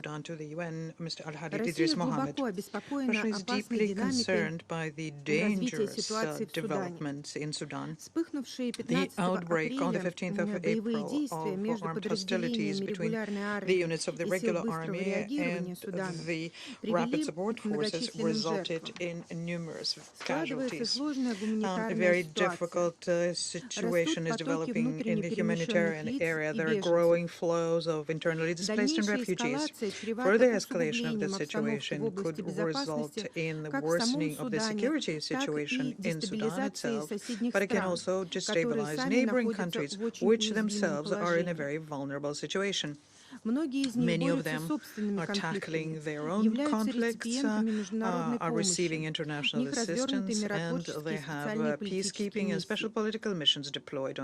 Госпожа председатель, для того, чтобы эффективно реагировать на нынешний кризис в Судане, необходимо понять его причины и проанализировать те шаги, которые привели к этой вспышке противоречий. Исходим из того, что во многом конфликт является результатом неверных действий в отношении политического урегулирования Судана. Большая ответственность лежит на тех западных странах, которые на протяжении долгого времени считали себя вправе вмешиваться во внутренние дела этой страны. Вместо того, чтобы позволить политическому процессу быть подлинным внутрисуданским и ведомым самими суданцами, стране навязывались поспешные, не основанные на национальной политической культуре и не принимавшиеся широкими слоями населения решения. К сожалению, миссия ООН по поддержке переходного периода в Судане также форсировала процесс передачи власти гражданским силам. Мы неоднократно указывали на то, что было приложено недостаточно усилий для привлечения международной финансовой помощи для социально-экономической стабилизации страны, которая была так нужна.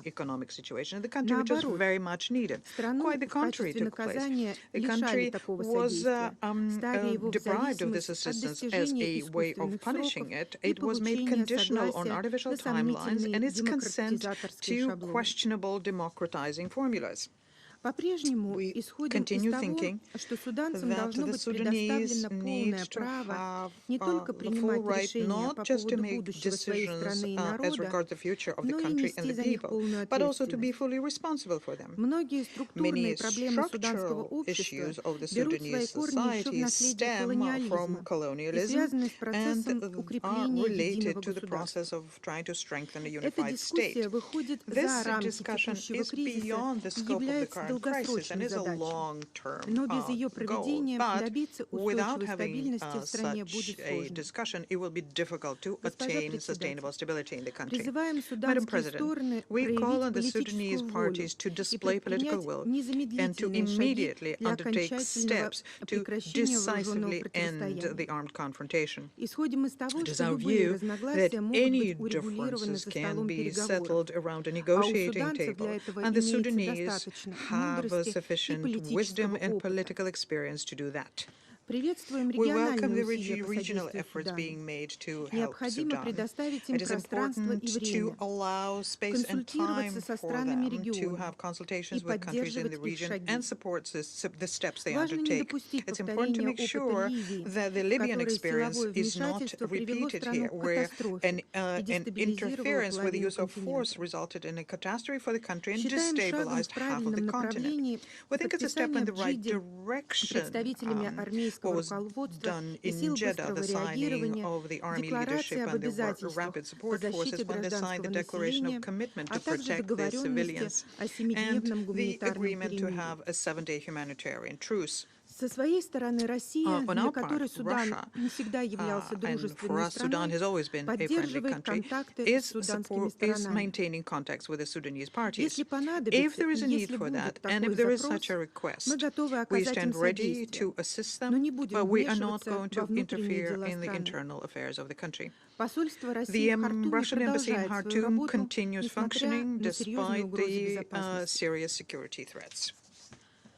At current stage, it is of critical importance to make sure that all of the mediators work together in unison, regardless of their potential national interests. And we expect that the measures undertaken will create the conditions conducive to stabilizing the situation and to relaunching an inclusive political process in the country. And attempts to influence the situation by force, including through the use of illegitimate unilateral coercive measures, are counterproductive. As regards the future of UNITAMS, we think that given the current situation on the ground, now is not the time to complicate the parameters of UN assistance. The current mandate could be technically rolled over and the main role given to national and regional efforts. Later on, once the acute phase is over, we can revert to its discussion. What will be of utmost importance will be providing humanitarian assistance to the Sudanese people and neighboring countries who generously open their borders. I thank you for your attention. Je remercie la représentante de la Fédération de Russie et je passe la parole à la représentante de la France. Je vous remercie, Madame la Présidente. Je remercie le représentant spécial Volker Perthes, le commissaire Bankole Adoye, ainsi que le secrétaire exécutif de l'IGAD, Workney Gebeyi. J'insisterai sur 5 points. La situation n'a cessé de se détériorer depuis le 15 avril, non seulement à Khartoum, mais aussi au Darfour occidental. Nous condamnons les violences indiscriminées qui violent le droit international et les engagements pris par les deux parties le 11 mai dernier à Jeddah. Elles ne devront pas rester impunies. La mobilisation des groupes armés selon des affiliations communautaires s'est aussi poursuivie et nous condamnons ces développements. Cette crise, nous le savons, menace de déstabiliser l'ensemble de la région. Nous assistons à une augmentation massive du nombre de déplacés, de réfugiés, de personnes en situation d'insécurité alimentaire, et la détermination des partis à poursuivre les combats implique que des millions de civils vont continuer d'être affectés, soit par les combats, soit par la perturbation de l'assistance humanitaire. Nous saluons l'action continue des Nations Unies sur le terrain, nous saluons également la solidarité des pays voisins dans l'accueil des réfugiés. La France, avec ses partenaires européens, prendra toute sa part à la réponse humanitaire. Le soutien de l'Union européenne s'élève déjà à plus de 150 millions d'euros pour l'année 2023. Nous soutenons également les efforts engagés par les acteurs régionaux, ainsi que par les États-Unis et l'Arabie saoudite. Nous saluons d'ailleurs le cessez-le-feu qui vient d'être acté. Les parties doivent mettre en œuvre l'ensemble des engagements qui ont été pris à Jeddah en ouvrant des couloirs humanitaires et en cessant leurs hostilités. L'ampleur de la crise exige le maintien d'une étroite coordination avec des partenaires internationaux, y compris avec l'Union européenne. Madame la Présidente, le Conseil de sécurité doit s'exprimer. Il doit rester actif sur ce dossier. Il n'est pas acceptable qu'aucune expression du Conseil n'ait pu être adoptée depuis le premier jour du conflit. L'action est complémentaire des efforts régionaux que nous saluons, notamment ceux de l'ONU. Elle est d'autant plus nécessaire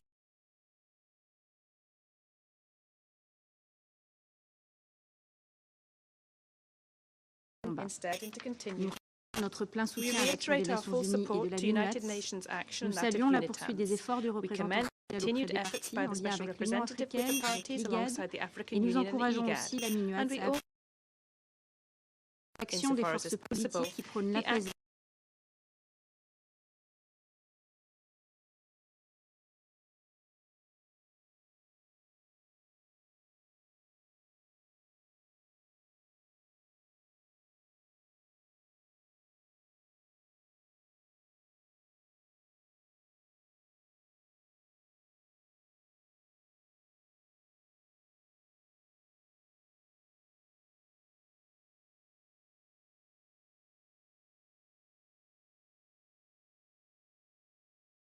Fait tantôt de ne pas l'avoir fait assez au Soudan.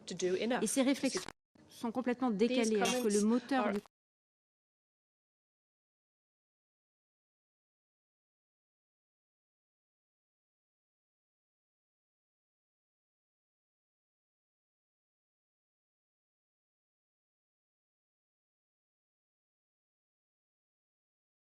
Russie a été le dernier pays à rejoindre cet effort en 2021, que ce processus a été suspendu après le coup d'État d'octobre 2020.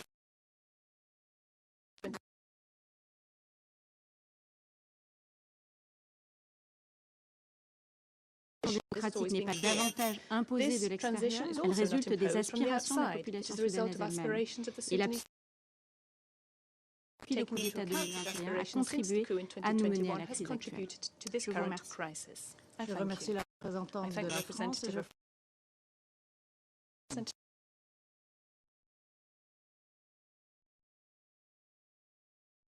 Commissioner Adair.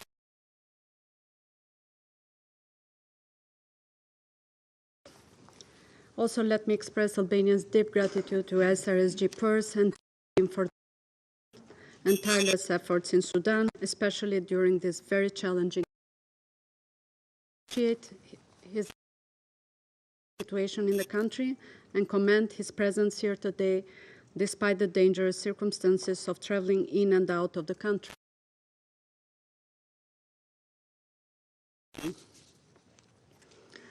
We join others in welcoming the news of a temporary 7-day humanitarian ceasefire between the parties mediated by the US and Saudi Arabia this past Saturday. However, words must be followed by actions.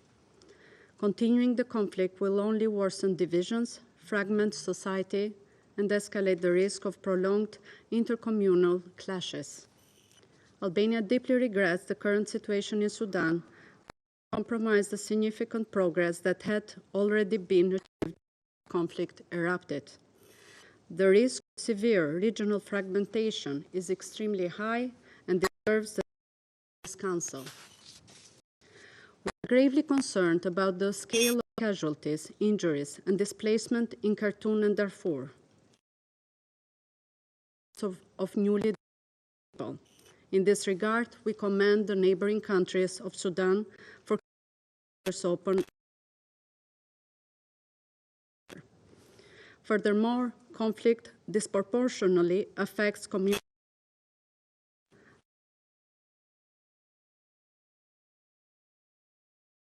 and assistance.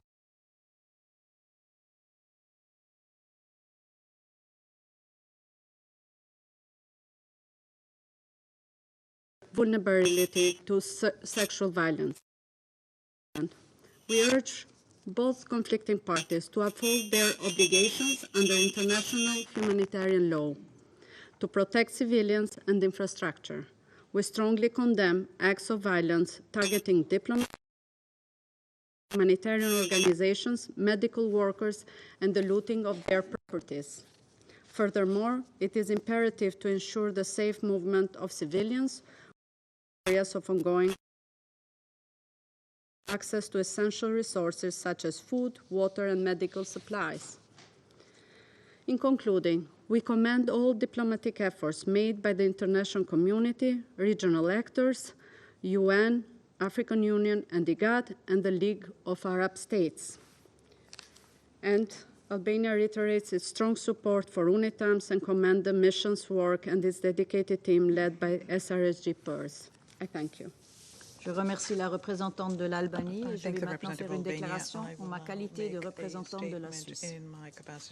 Je remercie le représentant spécial du secrétaire général pour son intervention et je tiens à lui exprimer, ainsi qu'à son équipe, la gratitude de la Suisse pour les efforts inlassables dans des conditions extrêmement difficiles. Nous remercions également les interventions du commissaire aux affaires politiques, à la paix et à la sécurité de l'Union africaine et du secrétaire exécutif de l'autorité intergouvernementale pour le développement. Je salue la présence du représentant permanent du Soudan. Les actrices et acteurs civils soudanais ont joué un rôle clé dans les efforts de retourner à une transition démocratique. Ils ont également un rôle critique à jouer dans les efforts politiques visant à stabiliser la situation actuelle. Leur voix doit être entendue. Je regrette donc que les conditions actuelles n'aient pas permis à la société civile de participer en toute sécurité au briefing d'aujourd'hui. Je partage les préoccupations exprimées par mes collègues concernant la poursuite des combats qui plongent le Soudan, déjà auparavant frappé par une crise humanitaire sans précédent, dans une catastrophe humanitaire. Les derniers rapports sur l'escalade de la violence à au Darfour occidental sont particulièrement inquiétants. Nous exprimons nos sincères condoléances aux familles des victimes. J'aimerais souligner 3 points. Premièrement, il est essentiel de faire taire les armes pour protéger les civils. Le lourd tribut que ce conflit fait payer à la population est inacceptable. Pourtant, les combats se sont poursuivis dans les zones densément peuplées, les infrastructures essentielles continuent d'être prises pour cible, et les pillages et vols à grande échelle menacent la sécurité et les moyens de subsistance des civils. De nombreux locaux diplomatiques ainsi que ceux d'organisations humanitaires ont été pillés ou détruits. Cela limite considérablement la capacité à soutenir la population soudanaise. Le conflit menace également d'accentuer les conflits déjà existants, en particulier au Darfour et dans l'état du Nil bleu, ce qui pourrait entraîner une nouvelle escalade du conflit. Deuxièmement, les deux parties au conflit doivent respecter le droit international humanitaire. Des pères, des mères et des enfants restent pris au piège, des tirs croisés et luttent pour accéder à la nourriture, à l'eau et aux soins médicaux. Il est essentiel de faciliter et de permettre un accès humanitaire complet, sûr, rapide et sans entrave aux civils dans le besoin, ainsi que l'évacuation des personnes blessées, comme le réaffirme la déclaration de Jeddah. Un grand nombre de ceux qui ont pu fuir la violence restent très vulnérables et ont besoin de tout notre soutien. Nous félicitons les pays de la région pour leur solidarité dans l'accueil des réfugiés et des rapatriés. Nous saluons l'accord de cessez-le-feu à court terme et des dispositions humanitaires par les forces armées soudanaises et les forces de soutien rapide signées à Jeddah qui entrent en vigueur ce soir. Sa pleine mise en œuvre est cruciale pour atténuer la souffrance de la population. La Suisse continuera à soutenir les efforts humanitaires au Soudan et dans la région. Troisièmement, le respect d'un cessez-le-feu à long terme doit être associé à un retour aux négociations.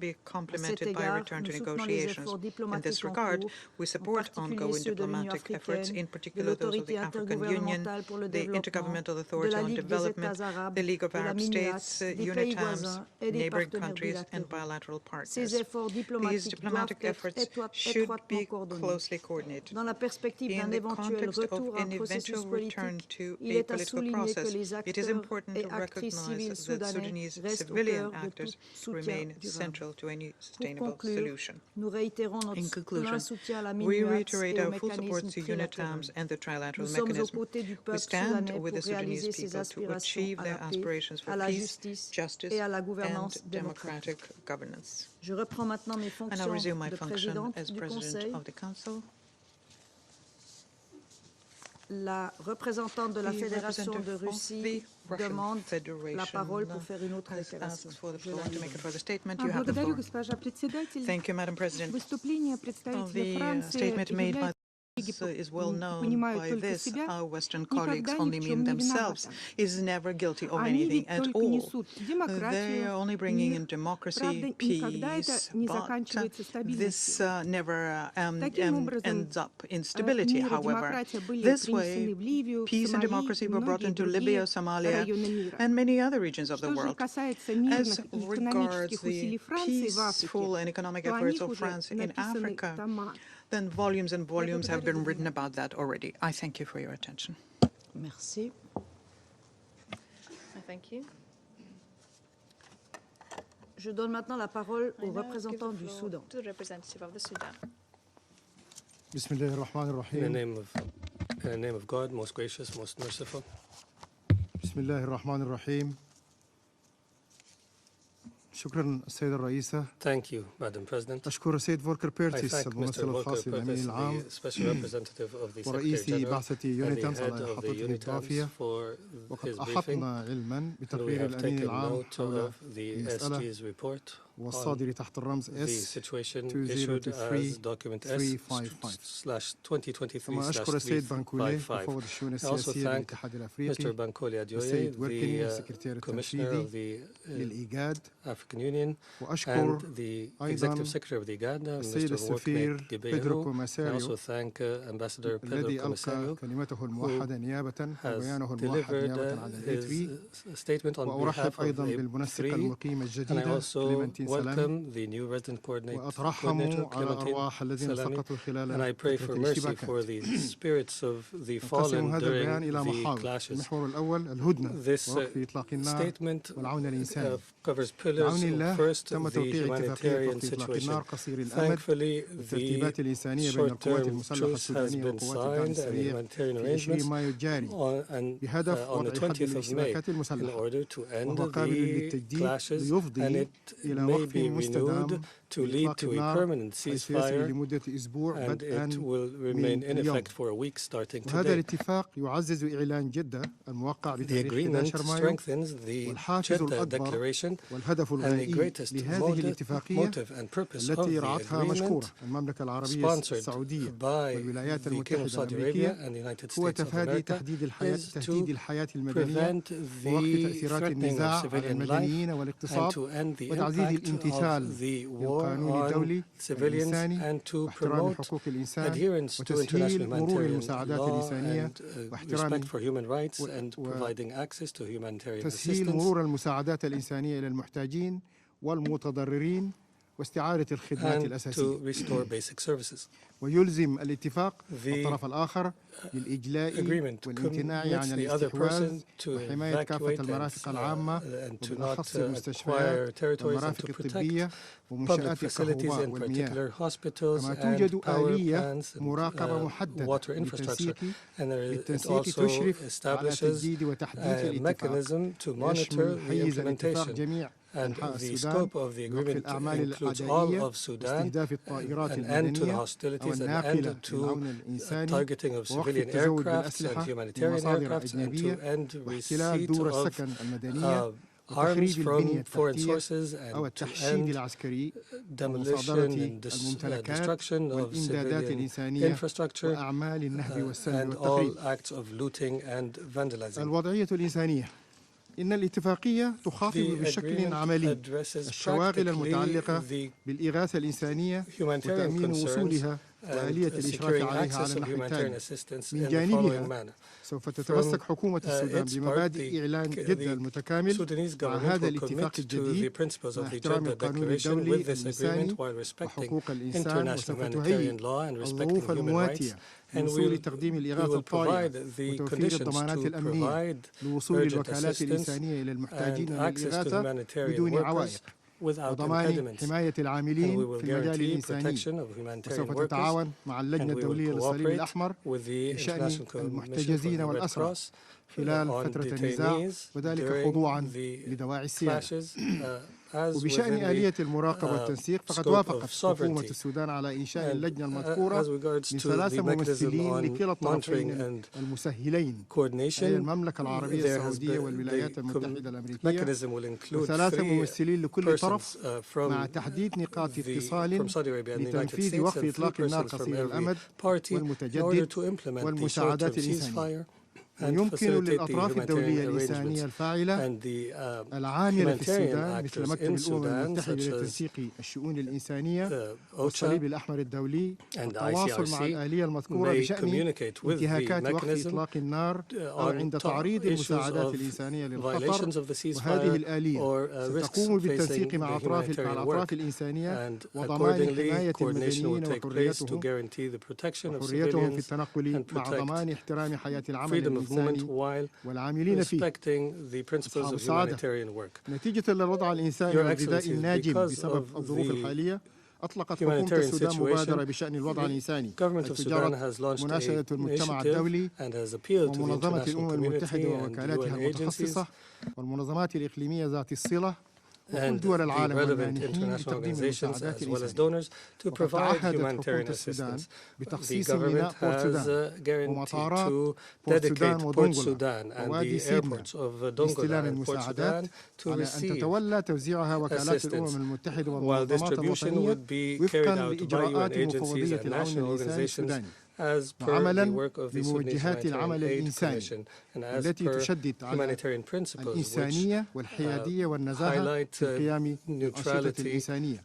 ونشير إلى أن حكومة السودان قد سهلت زيارة وكيل الأمين العام ومنسق الشؤون الإنسانية السيد مارتن غريفيث إلى السودان من أجل تفعيل العمل الإنساني، وقد أكملت المفوضية السودانية للعون الإنساني تنسيقها المنظمات الدولية والإقليمية، حيث تقوم حاليا بإدارة عمليات الإغاثة والدعم لمساندة المتضررين. كما أكدت المفوضية جاهزيتها لتذليل العقبات التي تواجه المنظمات في القيام بواجباتها، وتنسق مع كافة الجهات حاليا لرسم المسارات الآمنة التي سيتم عبرها توزيع الإعانات للمتضررين والمستشفيات والمراكز الطبية. أود أن أنتهز هذه السانحة لأقدم الشكر لكل الدول الصديقة على تقديمها للدعم والإغاثة للمتضررين في السودان وفي طليعتها الأمم المتحدة. المحور الثالث الوضعية العملياتية وصد العدوان وحماية المدنيين. انطلاقا من واجبها الوطني والدستوري في حماية أمنها القومي وسيادتها responsibility to protect التزمت القوات المسلحة السودانية بأخلاق وآداب الاشتباك وتقليل الخسائر، وتمثل ذلك الحرص في التوقيع على اتفاق ذلك الحرص في التوقيع على اتفاق جدة والاتفاقية الجديدة لوقف إطلاق النار المؤقت للوقف، ولقد استجابت لدعوات الهدنة المتكررة والتي تبلورت في الاتفاقية الحالية.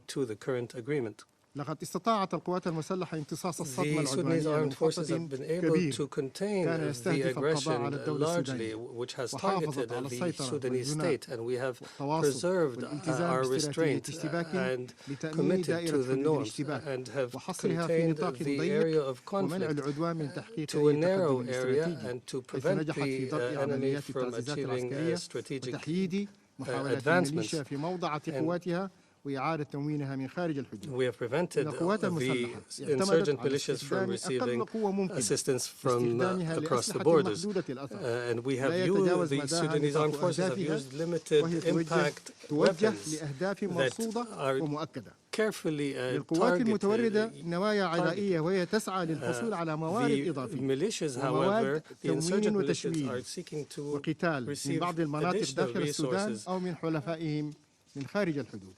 وهذا يحتم على الجيش رغم التزامه بالاتفاقات المبرمة الاستمرار في عمليات الرصد والمتابعة ومراقبة المداخل والمخارج. قاموا بالهجوم على مدينة الأبيض مرتين بهدف السيطرة على مطارها واستخدامه في عمليات إمدادية من خارج الحدود، ولكن تم صدهم دون حدوث خسائر في المدنيين. حاولوا الهجوم على قيادة الجيش في مدينة نيال وتم صدهم بسهولة. هجمت أعداد صغيرة منه على بلدة الرهد شرق الأبيض، وقامت بإحراق قسم الشرطة وأجزاء من السوق المحلي بدافع السرقة والنهب. المحور الرابع الانتهاكات العدوانية. بالرغم من أنكم تناولتم الانتهاكات وتناولها تقرير السيد الأمين العام violations and the SG report has addressed them neutrally. However, we would like to provide examples of the systemic crimes committed by the insurgent militias in order to demolish our economic order and erase institutional and societal memory. They have looted 27 banks, 32 authorities, ومحلات تجارية ومحلات الهواتف النقالة والمخازن ومحلات ومراكز بيع الذهب والمجمعات الغذائية والحوانيت والصيدليات ومراكز البحوث واسطوانات الغاز. تم نهب الأسواق في خرطوم بحري والخرطوم وأم درمان، وهذا أدى إلى وقوع خسائر تقدر بمليارات الدولارات وتوقف عمل ما يقرب من 150,000 مواطن سيعانون من البطالة. تم استهداف مقار البعثات الدبلوماسية diplomatic missions have been targeted, as well as diplomatic residencies. لهدف تخريب علاقات السودان الدبلوماسية مع العالم. ولقد تلقت وزارة الداخلية وشرطة حماية البعثات الدبلوماسية ووزارة الخارجية قسم الحصانات والأجهزة الأمنية والعسكرية وهيئة الطيران المدني قرابة 50 بلاغا عن الاستهداف بشكل من أشكال الجريمة المنظمة للبعثات الدبلوماسية التالية حسب التسلسل التاريخي ما بين 16 أبريل إلى أوائل مايو الحالي: الولايات المتحدة الأمريكية، إندونيسيا، الإمارات، رئاسة الاتحاد الأوروبي، الكويت، جيبوتي، الهند، كوريا، سويسرا، روسيا، إثيوبيا، اليمن، سوريا، إسبانيا، النيجر، تونس، السعودية، هولندا، المغرب، Netherlands, Morocco, سلطنة عمان، كندا، زيمبابوي، العراق، بلغاريا، ماليزيا، مصر حيث اغتيل الملحق الإداري بالسفارة المصرية، تشاد، الكونغو، قطر ويوغندا، بل وأكثر من ذلك تمثلت في إطلاق الأعيرة النارية على مقرات البعثات والسفارات وسرقة سياراتهم أو تهشيمها وتحطيم كاميرات المراقبة وتمركز قوات التمرد حولها مباشرة لإحداث الرعب واستهداف كرفانات الحماية. وهناك جرائم ارتكبت ضد المؤسسات الحكومية على النحو التالي: سرقة سجلات المحاكم والهيئة القضائية، تدمير وسرقة سجلات الأراضي في مصلحة الأراضي، وهذا يهدف إلى إنهاء وثائق ملكية المساكن التي احتلتها الميليشيا في أحياء سكنية وقع علها الاختيار بعناية. هناك جرائم يمكن إدراجها تحت مسمى التجريف الثقافي والتاريخي: نهب متحف الهيئة القضائية، تدمير المتحف العسكري، تهديم المتحف القومي، وتخريب الجامعات مثل جامعة الأحفاد الشهيرة وجامعة أم درمان الأهلية وجامعات أخرى. تم تدمير بعض الآثار التاريخية في أم درمان العاصمة الوطنية. وهناك جرائم الاعتداء على الشرف واقتصاد الحرائر بدوافع لا تخلو من إشانة الشرف العائلي وخدش العفة والحياة، بجانب جرائم احتجاز المدنيين بمن فيهم النساء والأطفال، إتلاف ملايين الجرعات الخاصة بتطعيم الأطفال. وإضافة إلى ذلك فقد تم استهداف واقتحام المساجد و5 كنائس الأعيان المدنية وتحويلها إلى مقرات عسكرية.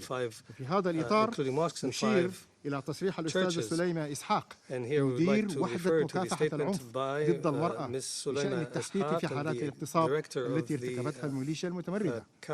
السيد الرئيس، ألا يعتبر مجلس الأمن الموقت هذه الانتهاكات الممنهجة بمثابة ارتكاب جريمة العدوان الشامل وتدمير عاصمة البلاد وغيرها من الدوائر الحضرية وتخريب الطرق القومية والمطارات والبنيات التحتية والمنشآت الاستراتيجية والحيوية بهدف خلق حالة من الذعر والفوضى تؤدي إلى انهيار الدولة؟ ولذلك يطلب السودان إدانة المجتمع الدولي ومجلس الأمن بأقوى العبارات هذا العدوان والمخطط غير المسبوق وارتكاب الجرائم ضد الدولة والبعثات الدبلوماسية والمنظمات الدولية.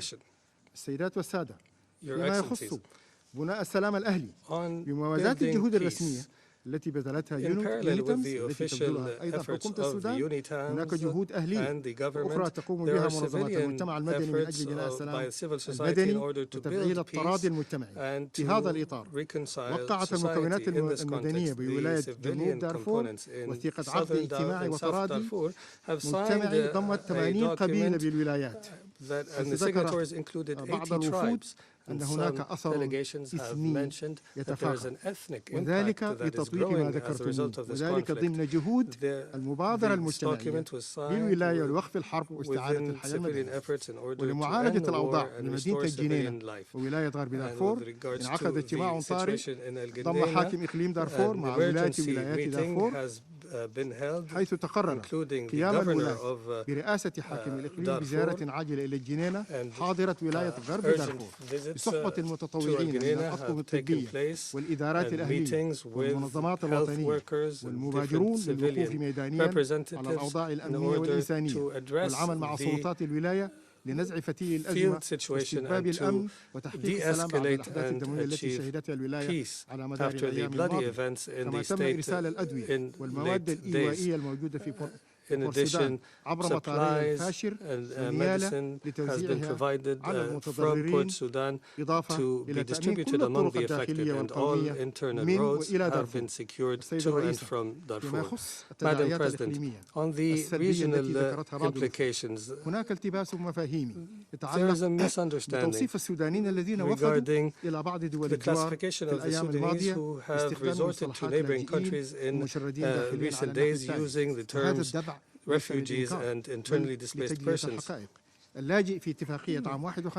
refugee, as per the 1951 Convention, is a person outside their country of nationality who, for reasons of persecution because of race, religion, nationality, or membership of a certain political group, is unable to or unwilling to avail themselves of the protection of that country, or unwilling to return to the country. It is true that modern instruments have expanded the definition of refugee to include different reasons,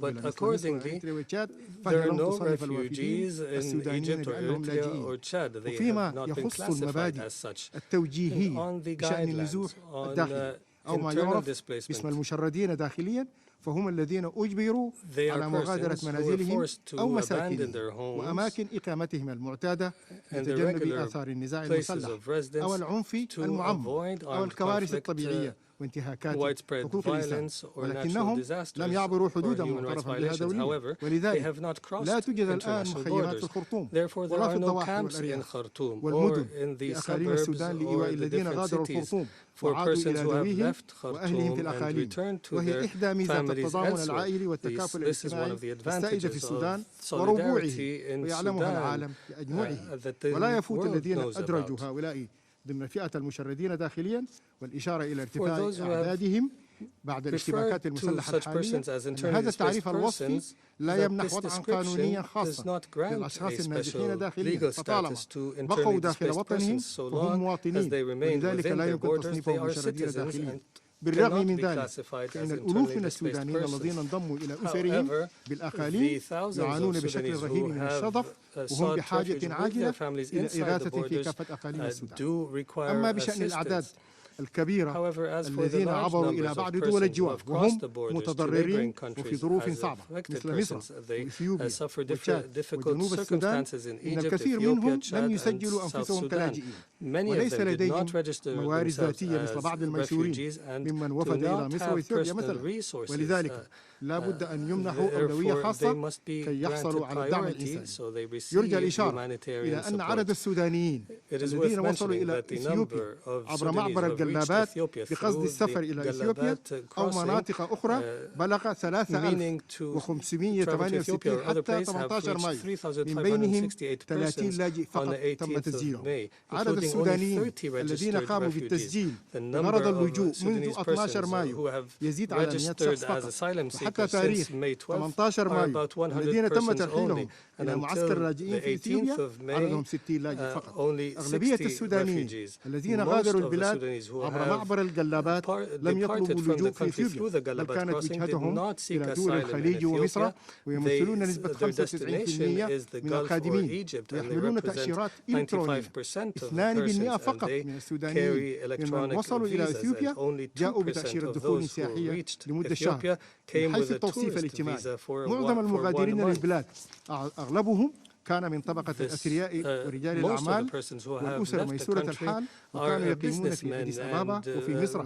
لقد أكد لي المندوب المصري أنه لا يوجد أي معسكر للاجئين سودانيين أو سواهم في مصر، وأن السودانيين يقيمون في مصر بوصفهم مواطنين وليسوا لاجئين. ونشكر للحكومة المصرية ترحيبها استقبال وفود السودانيين، ونطلب من المجتمع الدولي توفير الدعم لهؤلاء إذا زيد عددهم على 90,000 سوداني، كما طلبت من دول الجوار أن توافيني قبل انعقاد هذا الاجتماع بالأثر الإقليمي الضار الذي ترتب عن الاشتباكات المسلحة في السودان، ولكن لم يؤكد أي أحد منهم حتى انعقاد الاجتماع هذا أن هناك أثر يمكن أن يؤثر على الأمن القومي الإقليمي.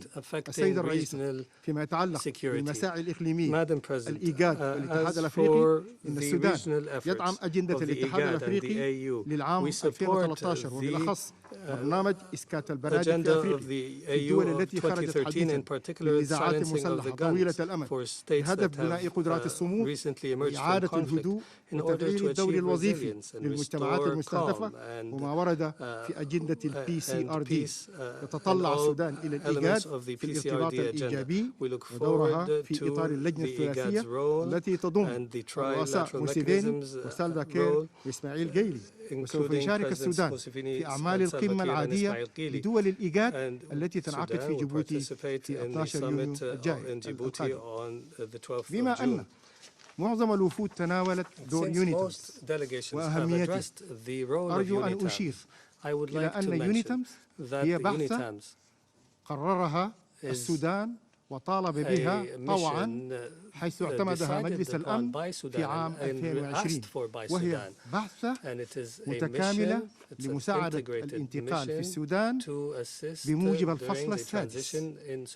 السيد الرئيس، إن صناعة السلام غير مرتبطة فقط بالإطار السياسي الديمقراطي، ويدخل فيه تجديد التواصل مع المانحين الارتباط بشكل إيجابي وتجاوز الوقوف عند حدود الدعم الإنساني الأساسي وزيادة الموارد. ونأمل من المنسقة المقيمة الجديدة السيدة كليمنتين سلامي إقامة طيبة، ونثق في قدرتها لتحريك هذا المحور وإحراز تقدم إيجابي من خلال إعادة ارتباط مع المانحين. ونأمل أن يتم الإيلاء الأسبقية إلى التالي: بناء السلام عبر تقديم المساعدات الإنمائية، إعادة البناء عند توقف النزاع عبر تقديم المنشورة الفنية لتنفيذ برامج الإدماج ونزع السلاح والتسريح، تعزيز بناء القدرات والمهارات الشبابية والمساهمة في مشروعات التسوية السياسية ودورها الرائد في قيادة التحول، وبناء المشروع المدني لاستيعاب المجموعات الهشة بمنحهم امتياز منافعي عبر الخطة الاقتصادية للدولة، وإشراك النساء والفتيات في عملية بناء السلام، ومواصلة مشروعات دعم قدرات السلام وتعزيز الصمود والاستجابة وتنسيق جهود الإغاثة الإنسانية وتعزيز التوافق الاجتماعي وبناء الثقة بين قطاعات المجتمع المحلي، واستنفار الرصيد النسوي والشبابي في الدور القاعدي لبناء السلام والتعافي الاجتماعي، وحشد الموارد لإنفاذ عملية الإدماج الاجتماعي والاقتصادي للمشردين داخليا، وحشد الدعم الدولي بهدف توفير الاحتياجات التنموية. ونكرر أن هناك قصورا معياريا ونقوصا دوليا حيال توفير الموارد لبرنامج نزع السلاح والتسريع والإدماج. وهنا كانت تقارير البعثة دائما تحمل السودان القصور، ولكن لم يتم تلقي الدعم المالي الذي التزم به المانحون والهيئات الدولية لدعم البرنامج المذكور، وكذلك المساهمة في جهود إعادة الإعمار وتأهيل وصيانة المرافق الخدمية. هناك ملاحظات حول التقرير. السيد الرئيس، أقبل التقرير أن يذكر الشرارة الأولى للاشتباكات من هو الذي أطلقها بشأن تقدم العملية السياسية الذي أشار إليه التقرير. إن هذا يجافي الواقع، لأنها بالشك الذي سارت عليه كانت أحد عوامل تعقيد المشهد السياسي لعدم الحيدة والشفافية.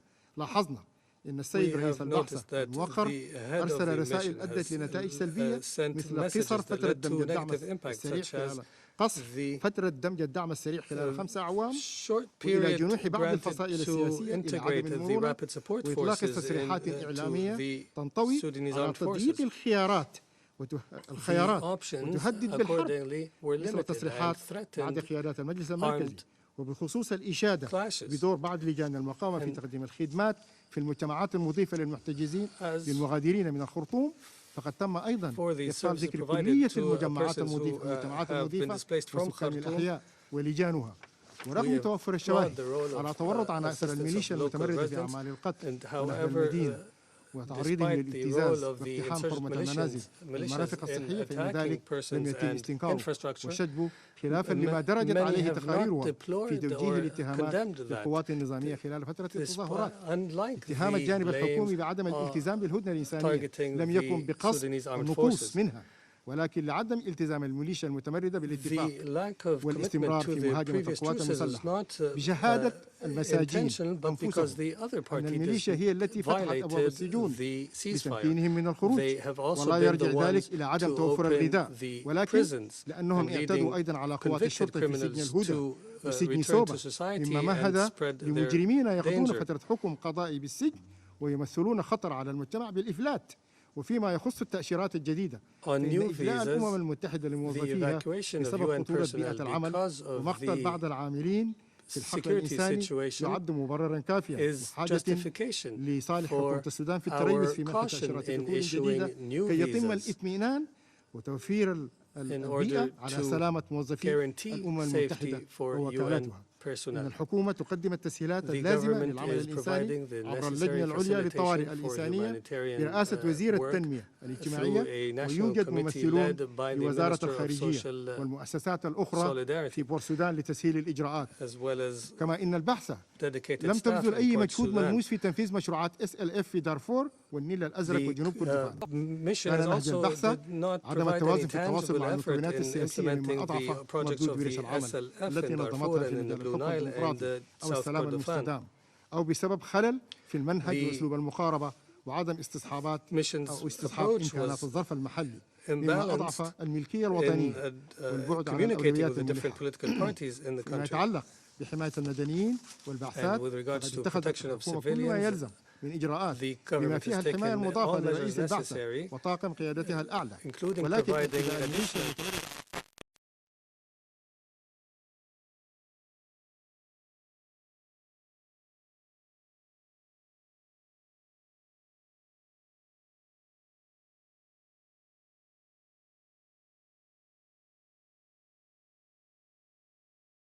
with the withholding of donors of their resources because of the current political situation. أخيراً سيد الرئيسة، Finally, Madam معالم President, الحياة اليومية تستأنف daily life has started to return to a normalcy in Omdurman. مع وجود مخاطر تمترس أعداد المتمردين في بيوت انتزعوا من أهلها، While risks remain with the presence of some insurgent militia elements, عممت شركة بدر للطيران في بورسودان شروط قبول المسافرين من القاهرة والسعودية والإمارات restored its flights إذانا ببدء الطيران to مع استمرار Cairo, النشاط Saudi الجوي Arabia, and the في United مطارات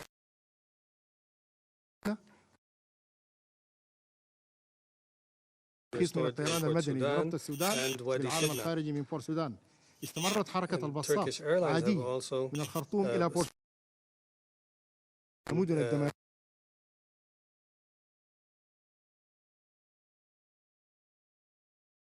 تم إكمال عملية تصدير باخرتين من الغنم إلى السعودية، تحركت من غرب السودان. بدأت المصارف مزاولة أعمالها في كافة المدن برقابة فروع البنك المركزي في الولايات. سيد الرئيسة، اسمحي لي أن أتقدم إلى شعب السودان مازال طي البلايا والمنن في طي المحن. شكرا سيدة الرئيسة. Thank you, Madam President.